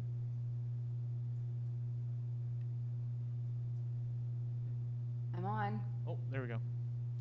Can you hear me? Yeah, we can hear you now. Thanks. Oh, I apologize, Mr. Chairman. I seem to be on mute. Mr. Chairman, my name is Eileen Costello. I'm a solicitor at the firm of Aird Burles LLP. We're the solicitors for 139 to 143 George Street, Inc. And the application that's before you this evening, sir, is a pretty straightforward one. It's just one variance, and I hope I join the list of the one you described earlier as being truly minor. I had one request of the committee with respect to conditions, and I wonder if I might make that now, and then I'll just stop and see if there's any Go ahead and questions, do if that, that's please. all right, sir. Go ahead. Thank you very much, Mr. Chairman. So, Mr. Chairman, as you will have seen from the review of the application, this is a proposal to do exclusively interior alterations to 3 existing 2-story townhome units to create a larger office unit. My client's original intention was to do all 3 at the same time. There may be a need to phase this proposal as a result of tenancies and existing tenants. And so it may be that it becomes 2 units and then 1 unit altogether. So my simple request, sir, is that the committee not attach the typical condition, which is strictly in accordance or generally in accordance with the plans, because those interior plans may need to be phased. I'd simply note that the one minor variance before you, which is for a single parking space, relates to the change in use and not to the GFA. So if indeed the entire GFA doesn't become office space in one turn, that has no effect on the requirement for the variance. So I present the application to you on our application form. I would note the one variance is for parking. We did submit, as you noted, sir, a parking study, and transportation staff have indicated no concern with the request in the variance. I can also say we did also review this with Heritage Preservation Services. Although these are not designated properties, there are older buildings, and they're in an area of Toronto which often comes under scrutiny, and they also had no concerns with the proposal. So If that's I my understand, submission. okay. Just to, for my clarity, so if I read you correctly, you're saying that the purpose of the application is still correct. We are still converting the existing 3 2-story townhouse dwelling units into office use, broadly speaking, but it might not be that all 3 townhouses get converted at the same time, so some of them could continue to be residential for a time? There's just one, Mr. Chairman, in terms of the current residential tenant who may wish to stay for longer. And as you may appreciate, given the office market in our current health issues, if that's the case, then our client would be happy to allow that to be phased. So the purpose is exactly the same, sir. It just may simply be a phased proposal instead. I think I understand. Thank you very much. Thank you, sir. Okay, let's, panel, that brief submission perhaps is all that we need. Are there any questions for the agent? If there are not, then I'll look to panel members for a motion, please. Go ahead. Mr. Chair, I'm happy to take the lead on this one. This, as I believe, is a minor variance. Given its location, its accessibility to transit, the parking study was very thoroughly done and pointed out there's off-street parking available. And I also thought it was well noted that currently the 3 residential uses require 3 parking spaces, and they currently have none. So I don't see any impact by the variance requested in terms of varying for the 1 parking space. So I'm happy to bring a motion forward for approval of the application, and there were no conditions. Thank you, Ms. Valentini. Motion to approve. Is there a second? Second by Mr. Cheng. Moved and seconded to approve without condition. Those in favor, show of hands, please. That's a unanimous vote to carry the motion, and the application is approved without condition. Moving I us. Mr. Chair, I just need to switch over to YouTube one last time. Very good. We're going to do a quick technical stream change over here. Take a couple of minutes, panel members. For those watching on YouTube, the stream is going to end in a second, and there will be a new stream created. Just give it a minute, and you'll be able to search for the same stream title.